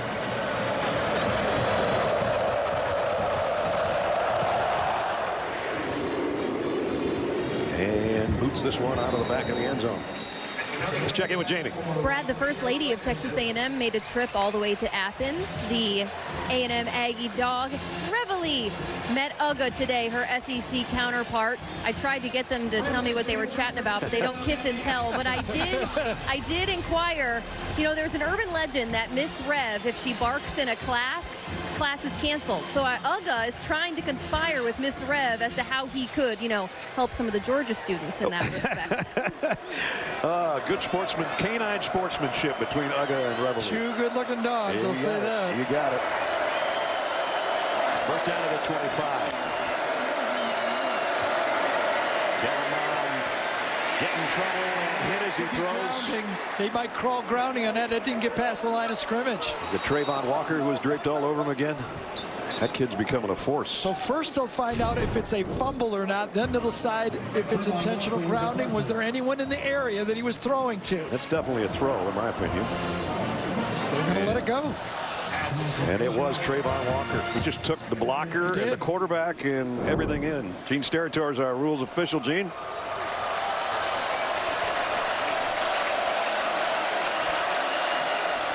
Maybe you're having a little trouble getting a hold of Gene. Back to the second down at 10 at the 25. Mond rolls and wants to come back to a screen the other way, and Georgia blew that up. Malik Herring grabbed the screen man on that play. Number 10 blew up that play.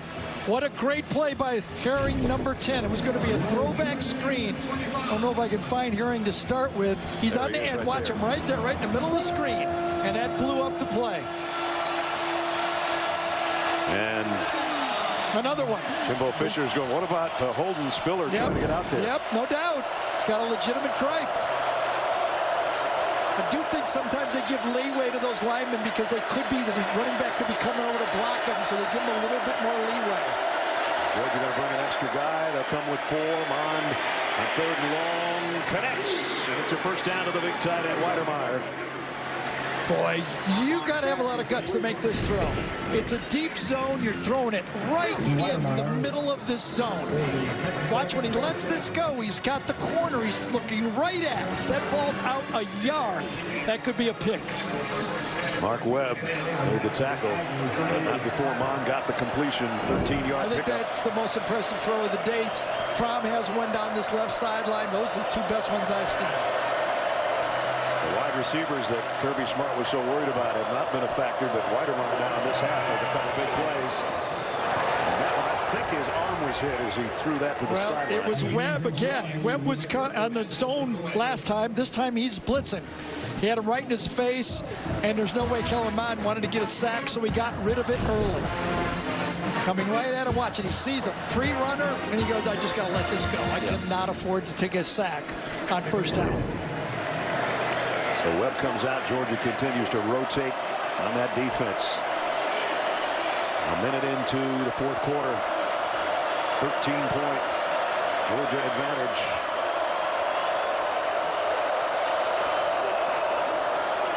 Mond stands in, running out of time. Completes it to Spiller, and he got blown up. Nope, it's incomplete. Tay Crowder put the hit on Spiller, and that's why the ball came out. Some great discipline with the zone defense. Remember last week, Auburn, I was saying that Georgia's zone was on discipline. Here's Crowder. Watch him stay in his area. Patient, patient, patient, and it pays off. Oof. And a hit on the quarterback by Ojulari at the end, just for good measure. Third down and 10. They're 3 for 13, as you can see.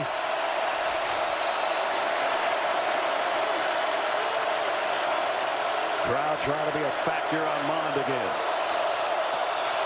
Flags fly, whistles blow it dead. Going to be another one. Another illegal procedure penalty for against A&M. False start. Offense. Number 65. 5-yard penalty. Third down. They're approaching Notre Dame's record. For false starts? Yep. That's 4. There's the flinch. Left tackle. Jimbo's going, we're making this really hard on ourselves. Yes, they are. Well, Georgia's helping now. That's an elite front they're facing. Nothing easy here.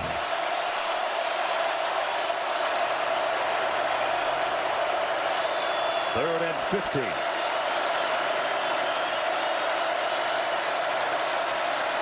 Four-man rush. Mond throws quickly and got his man. I'll tell you. Good throw to Courtney Davis. Remember when we did the A&M Alabama game, Ness, and I asked Jimbo about throwing over the middle, and he said you cannot have a good pass offense unless you're willing to throw the ball between the middle of the hashes. Yes. That's the third one we've seen, and they do it as well as anybody. And the Georgia fans are having flashbacks of the slants of Auburn a week ago. Yeah, these are the deep crossing routes. Right. A little different look, but just as effective. First down just outside the dog 46. Blitz coming this time. Mond, far side, completes it to Rogers. And Rogers trying to take Campbell with him. Finally, the count comes over to help clean up. It's another Aggie first down. And I think right now, if I'm calling plays, unless I get a big sack or something, you see the outside route to Rogers, I'm thinking right now as I call plays, I can't get a field goal here. I got to get 7 points. I need to think 4 down calls right from now, unless I lose yards here. Kendrick Rogers, after that catch, you saw him get up and tap his helmet. He was saying, I thought LeCount targeted me to end that play. There's a first down at the 31. Empty backfield. Mond's got the Aggies moving. And what a catch by Davis. Cow. Caught the back end of the ball, it looked like. Yeah, and I think it was Devon Wilson, number 1, was on the coverage on the play from the left slot. Watch his catch. Wrapped up just as the ball got there. Great defense, great throw, and a better catch. Man. Ball was almost past him, wasn't it? I said he caught the back end of it. Yes, he did. Love to watch that stuff. A great shot of it. Second down and 2. 12-minute mark. Aggies trying to rally here.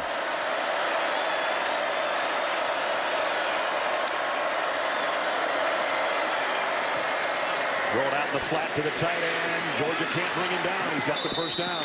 Yeah, he ran right through the tackle of Tyreek Stevenson, number 7 that time. That's a big man. Remember, this is a true freshman. He's going to be a future superstar in this league, and you can see him just run through those plays. There aren't many freshman tight end in the country any better than that guy. 6'5", 260 out of Dickinson, Texas. And they keep from losing yardage in the red zone. They're 1 yard into it. First and 10 at the 19. Mond loads, throws a crossing route again. Osborne, touchdown. Aggies. 19 yards.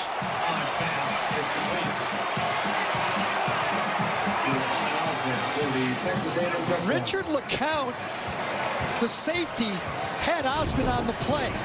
He tries to chase him down. LeCount's let it run a little bit. Let me try to find him for him. Coming up. There he is, right there. Watch him run on the play, but he's late. And by the time Osmond catches the ball, can't get there. Extra point is up and good. This is getting interesting with 11:16 remaining in the ball game. Georgia trying to keep their college football playoff hopes alive, trying to go to 10-1. Texas A&M trying to win their 8th. And they're starting to put it together. 75 yards in 10 plays. The last 19 to Osmond for the touchdown. If you love me like you say. Now it's time for ExxonMobil game recap here on Senior Day in Athens. Everybody gets a picture with the head coach and their families, and then you go to work. Little canine respect there between Reveille and Ugga 10. And for the first time as SEC opponents, these two teams get together. And Georgia was not very hospitable so far to the Aggies' ground game. Meanwhile, Jake Fromm was cold to start, warmed up on that drive to Pickens for the touchdown. Georgia's only touchdown because Rodrigo Blankenship has tied a career high with 4 field goals again today. And then just moments ago, the capper, a 75-yard drive. Kellen Mond on the crossing route to Osmond, and Osmond puts it in, and we have a 1-score game on our hands. So just when it looked like if Georgia could get one more score and the Aggies would sputter, that the game would be kind of out of hand, it's nothing like that now.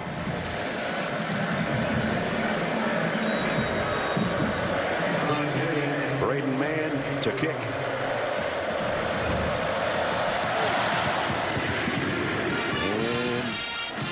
Ryan Herring's just going to let this one go with 11 minutes, 16 seconds remaining in the ball game. And now it's getting interesting, partner. Remember at halftime I said that the story of the game was the running game for A&M, no yards. The story of the game now to me is Georgia's kicking field goals instead of scoring touchdowns. Exactly.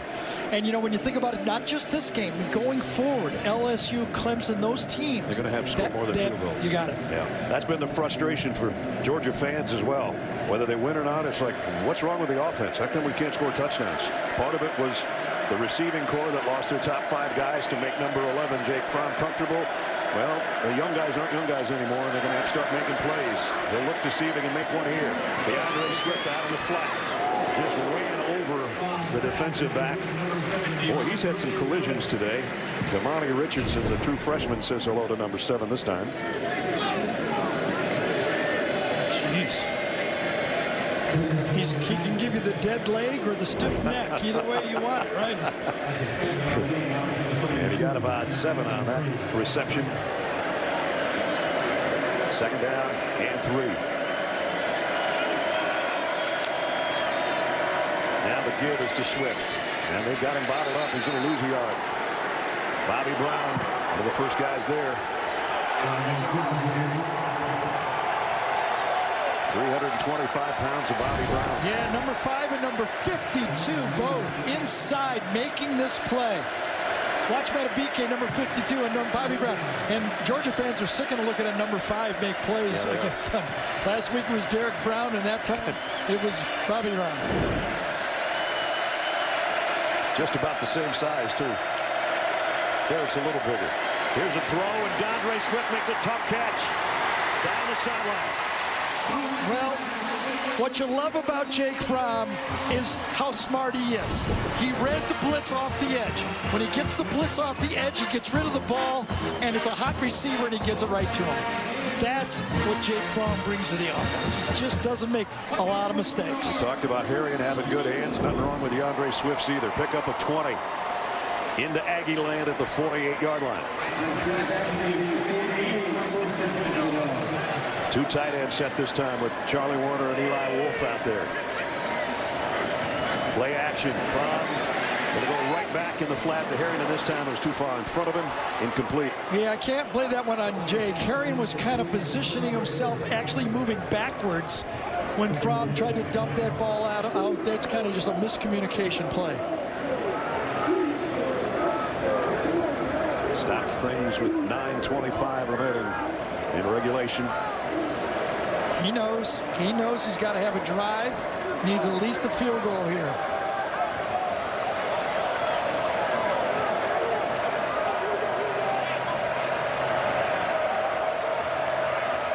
Fromm will move Harrion over to his right. And then give it off to him to the left. And Harrion is stood up right at the line of scrimmage by Buddy Johnson. Whew. Yep. He's zeroed in on that one-back running game. He can feel it. The late shift, he feels it's going to go the other direction. Right there, right to him. Beats it inside, gets by Solomon Kinley, number 66, and makes the play.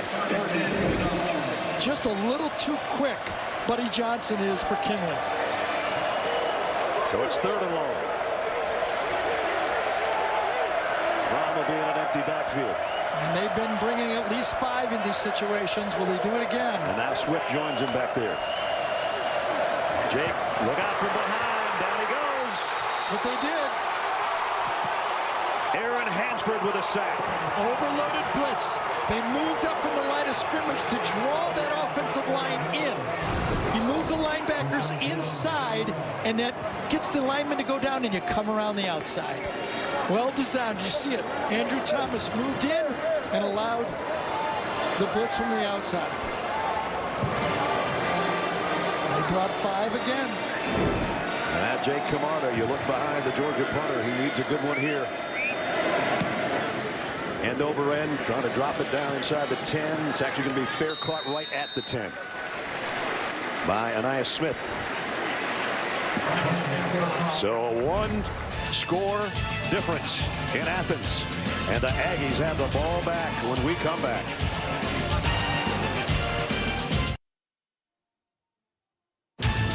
The Home Depot SEC on CBS is sponsored by USAA, ExxonMobil, Chick-fil-A, and by Wheels Up. 7:59 remaining in the ball game as we check in with Jamie. We saw quarterback Kellen Mond receiving treatment to that right hand during that last series. He's got a nasty gash on that throwing hand, but nothing that would deter him from leading this A&M offense. On the other side of the ball, Eric Stokes has not played in this second half for this Georgia defense. He will not return to the game for an undisclosed reason from the team. All right, Jamie, thanks. Just under 8 to go. Aggies with the ball back. Last drive, all passes. 10 for 75 yards and the touchdown.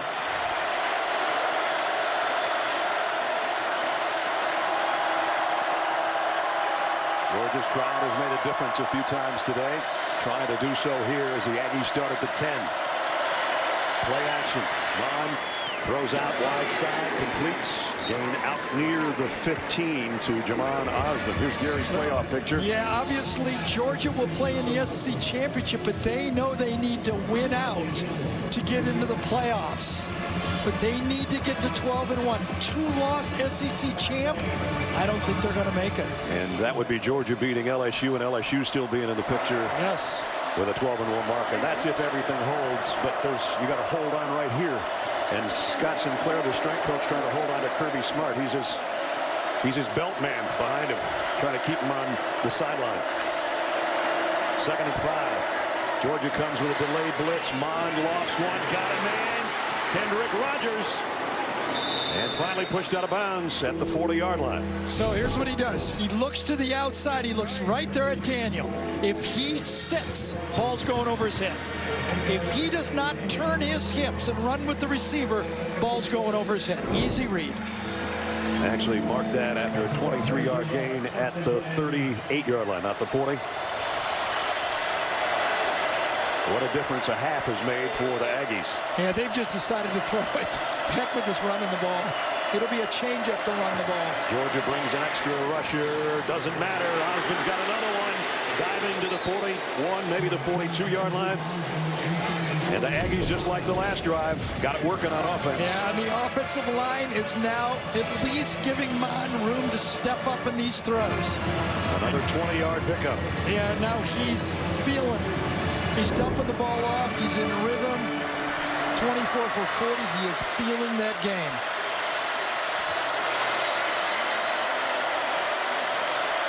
The 11th first downs this half for the Aggies. Mon running out of time, and down he goes. Tyler Clark, one of the seniors, with a sack.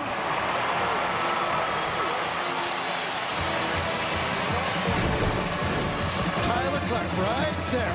Let's see how he fights through it. The senior, his last home game. Inside, runs right through the center and the guard on the play and makes the sack. Kellen Mond looks down. Zone coverage back there. Has to get out of it. Aggies backed up now to their own side of the 50.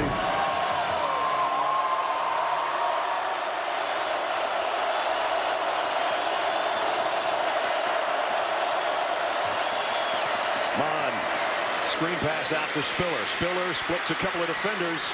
Good game. Got a big chunk of that sack back. And we approach 5 minutes. Aggies on the move. And a huge third down upcoming.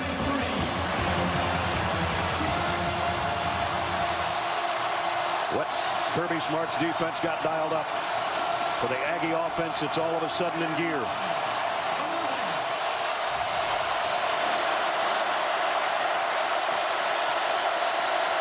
Out of an empty set.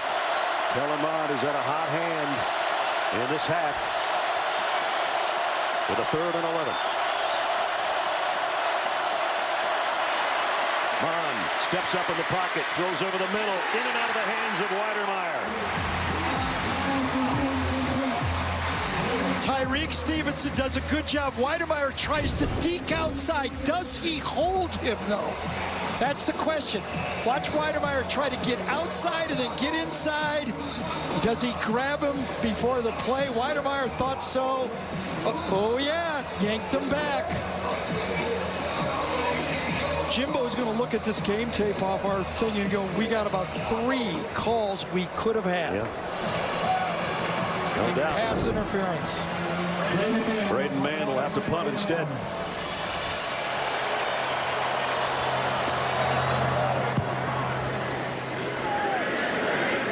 Trying to drop it inside the 10, went out right about the 10, maybe the 9, and right at the 10-yard line. So both punters drop the ball at the 10-yard line. We switch back to the Georgia offense with 4:26 left.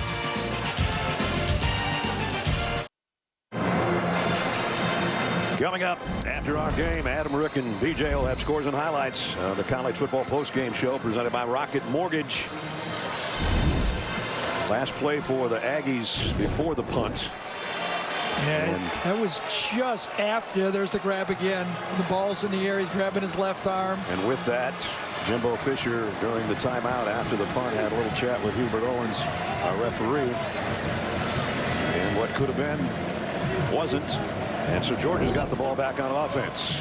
The bad news is Georgia would like to just play 3 quarters because the last 2 weeks, the 4th quarter's been horrible. It is. And they needed 3 or 4 first downs to put this ball game away because they do not want to give that ball back to Kellen Mond with a 4-down offense. Aga can barely keep his eyes open watching this Georgia offense the last 2 weeks in the late stages of the game. Fromm throws to DeAndre Swift. We've only got about 3 or 4 out of that. You can sense the urgency that Georgia thinks the same way. Throwing on first down. They know they've already had 5 3-and-outs to this half already. They need some first downs. Their defense is giving up yards. They want to put this game away with their offense. Aggie fans hoping their offense can get it back. Brian Harrion in the backfield.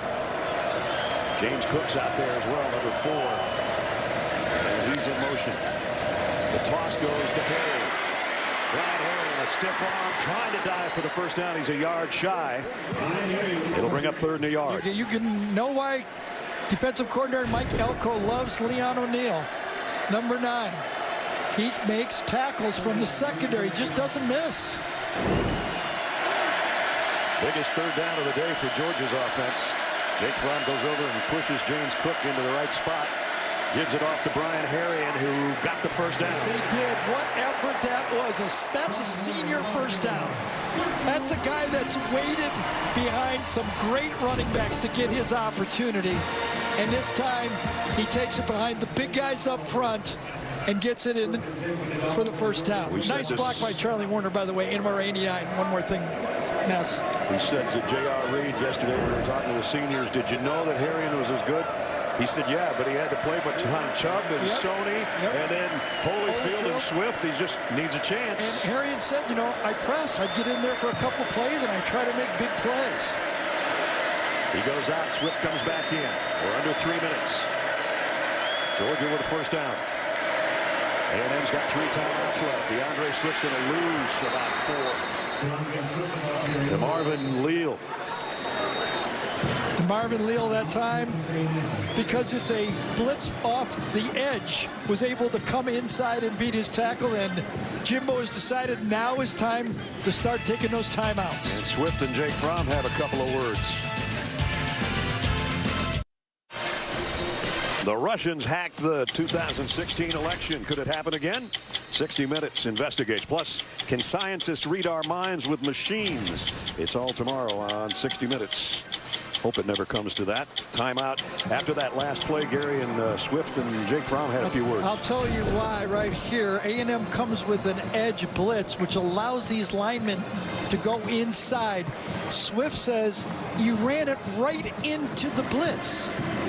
Watch DeAndre Swift get up and talk to his quarterback and say, you can't run that play into that. Jake goes, cool down, settle down. Big Slick Swifty, calm down. Calm down. Couple more first downs and we're cool. 2:43. It's not cool yet. And down to 2 timeouts. Georgia likewise has 2. Slant complete. Blaylock trying to stretch it out. He's a yard shy. It'll bring up 3rd down and 1. Well, Georgia fans have been wondering, when can we throw the slant? They dropped one early, and they just hit a big one there. A&M takes the 2nd timeout. Yeah, and they're going to gamble on this one. They had to take it. They have to stop them on 3rd and short. Down to 2:35. And only one more time can the Aggies stop the clock. Georgia's a yard away from a crucial first down. You got your junior quarterback who's 32-6 as a starter. He has struggled in this game, admittedly, I think. But the college football playoff picture looks like this. LSU tonight against Arkansas, expected to go to 11-0, and then they've got these same Aggies next week. Ohio State a winner over the Nittany Lions today. Clemson's got the weekend off before they tangle with South Carolina. Georgia looking to go to 10-1, and you see the rest. They got a big recruited offensive line. They've recruited him, and the style of their offense is for this play right here. Can they pick it up? Not only that, they put in the extra tight end to boot. 3rd and 1. The toss to DeAndre Swift, and he breaks a big one. And a big first down, and I don't think he's going to be in Jake Fromm's face after that run. Help, settle down, settle down. A&M sells out for the inside run. Look at the call. Charlie Warner, 89, is able to get the end man on the line of scrimmage, and you're off for a first down. As you said, because of spread formation and shotgun football, the toss sweep has been Georgia's bread and butter since Herschel. Absolutely. It's a little different now, but it's still there. First down for the junior out of Philadelphia. Maybe his biggest run of the day. Gets him to 91 on 17 carries. Keep running the ball. 40 seconds each time. Only one timeout, obviously, for A&M. DeAndre Swift, a little juke move, and out comes back to the middle of the field. DeAndre Swift slides down brilliantly to use some clock.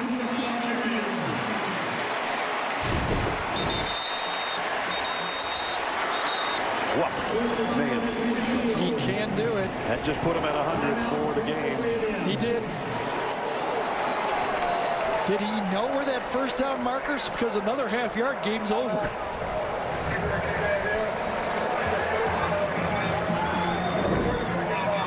At any rate, it's 2nd down and about a yard. Yeah, I mean, one more yard and it would have been more brilliant. Because he did what he was thinking about. Don't make a mistake. Get a first down, game over. But I think he misjudged it by a little bit. Yeah, by that much. Well, And Kirby's telling him that, you know, one more, Yep. and it would have been first down. Yep. But he was thinking, keep the clock going. 100%. Use Yep. Texas A&M's last time out. Like I said, a half yard more, game over. There's the numbers. 5th time this year with 100 plus.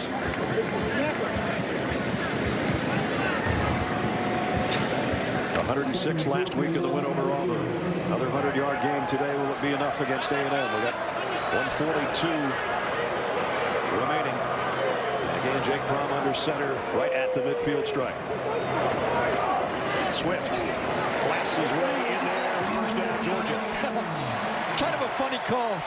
You slid short, you get it again and make the first down, right? And now the crowd's starting to react. That's take a knee time. That's Sam Pittman, the offensive line coach, and Kirby says, your big old uglies up there just did it for us. Take a deep breath. Now it's Georgia Tech before they play LSU. Unless a disaster for LSU. Started out this drive with the swing pass. Remember, they started out throwing it, and then they were able to run it to ice the game. And to do it, 4 minutes to go, and to ice the game, that's what you take a lot of pride in. 3 first downs to win the game. That's your favorite play if you're a quarterback. Jake Fromm will go to 33-6 as a starter. The Aggies with a furious second half comeback, but it's not going to be enough. I just get the feeling from the crowd here that they're like, yeah, we won, but oh, that's going to be all I'm going to hear all week. I mean, don't you think they're like, yeah, but is it good enough to beat LSU? And that's how you measure.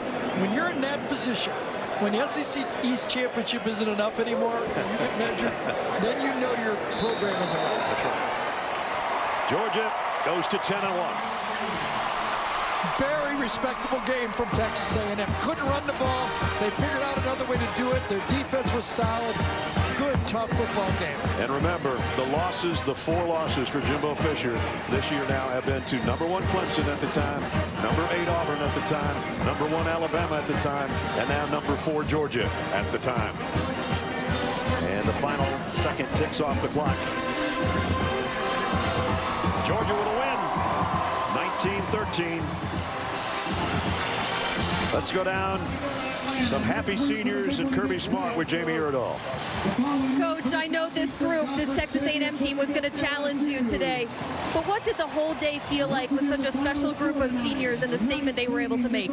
Well, for this group, it's the way they should go out. Look at this crowd, man. Look at these lights. It's an unbelievable atmosphere, and it's creative because of guys like this that care about this university, that give back every day. He goes on the field and gives it all he's got. He's a hell of a leader. Congratulations, Coach. I'll speak with JR now. How did this day feel for you? A win over Texas A&M? It feels amazing, you know, get a win no matter who it is, senior day. I'm really proud, and just to be out here one last time. And I'm going to speak with your teammate here, Hot Rod, for a second. Okay. You get the biggest ovation when you hit this field. What was the final one at Sanford Stadium feel like? It was more than I ever could have dreamed of. It was amazing. Thank you. Yes, ma'am. Well, J.R. Reed said that his mom, Vanita, would start crying on Friday for senior day. I bet she's got some tears of joy for her little boy now as they win it 19-13. Let's take a look at the GMC game changer. You talk about a defensive struggle. You talk about guys like J.R. Reed and his counterpart in the secondary, Richard LeCount, who had more and more big plays. Led Georgia in tackles last year. He's one of the top tacklers this year. And that tandem creates some havoc for opposing quarterbacks, and it did again today. The stingiest defense in the SEC and the #2 stingiest defense in all of college football held on today. Came in only giving up 10.5 points a game, and today they give up 13 with a furious rally by Texas A&M. But it comes up short, and so a happy group of seniors and the junior, DeAndre Swift, who had another 100-yard day.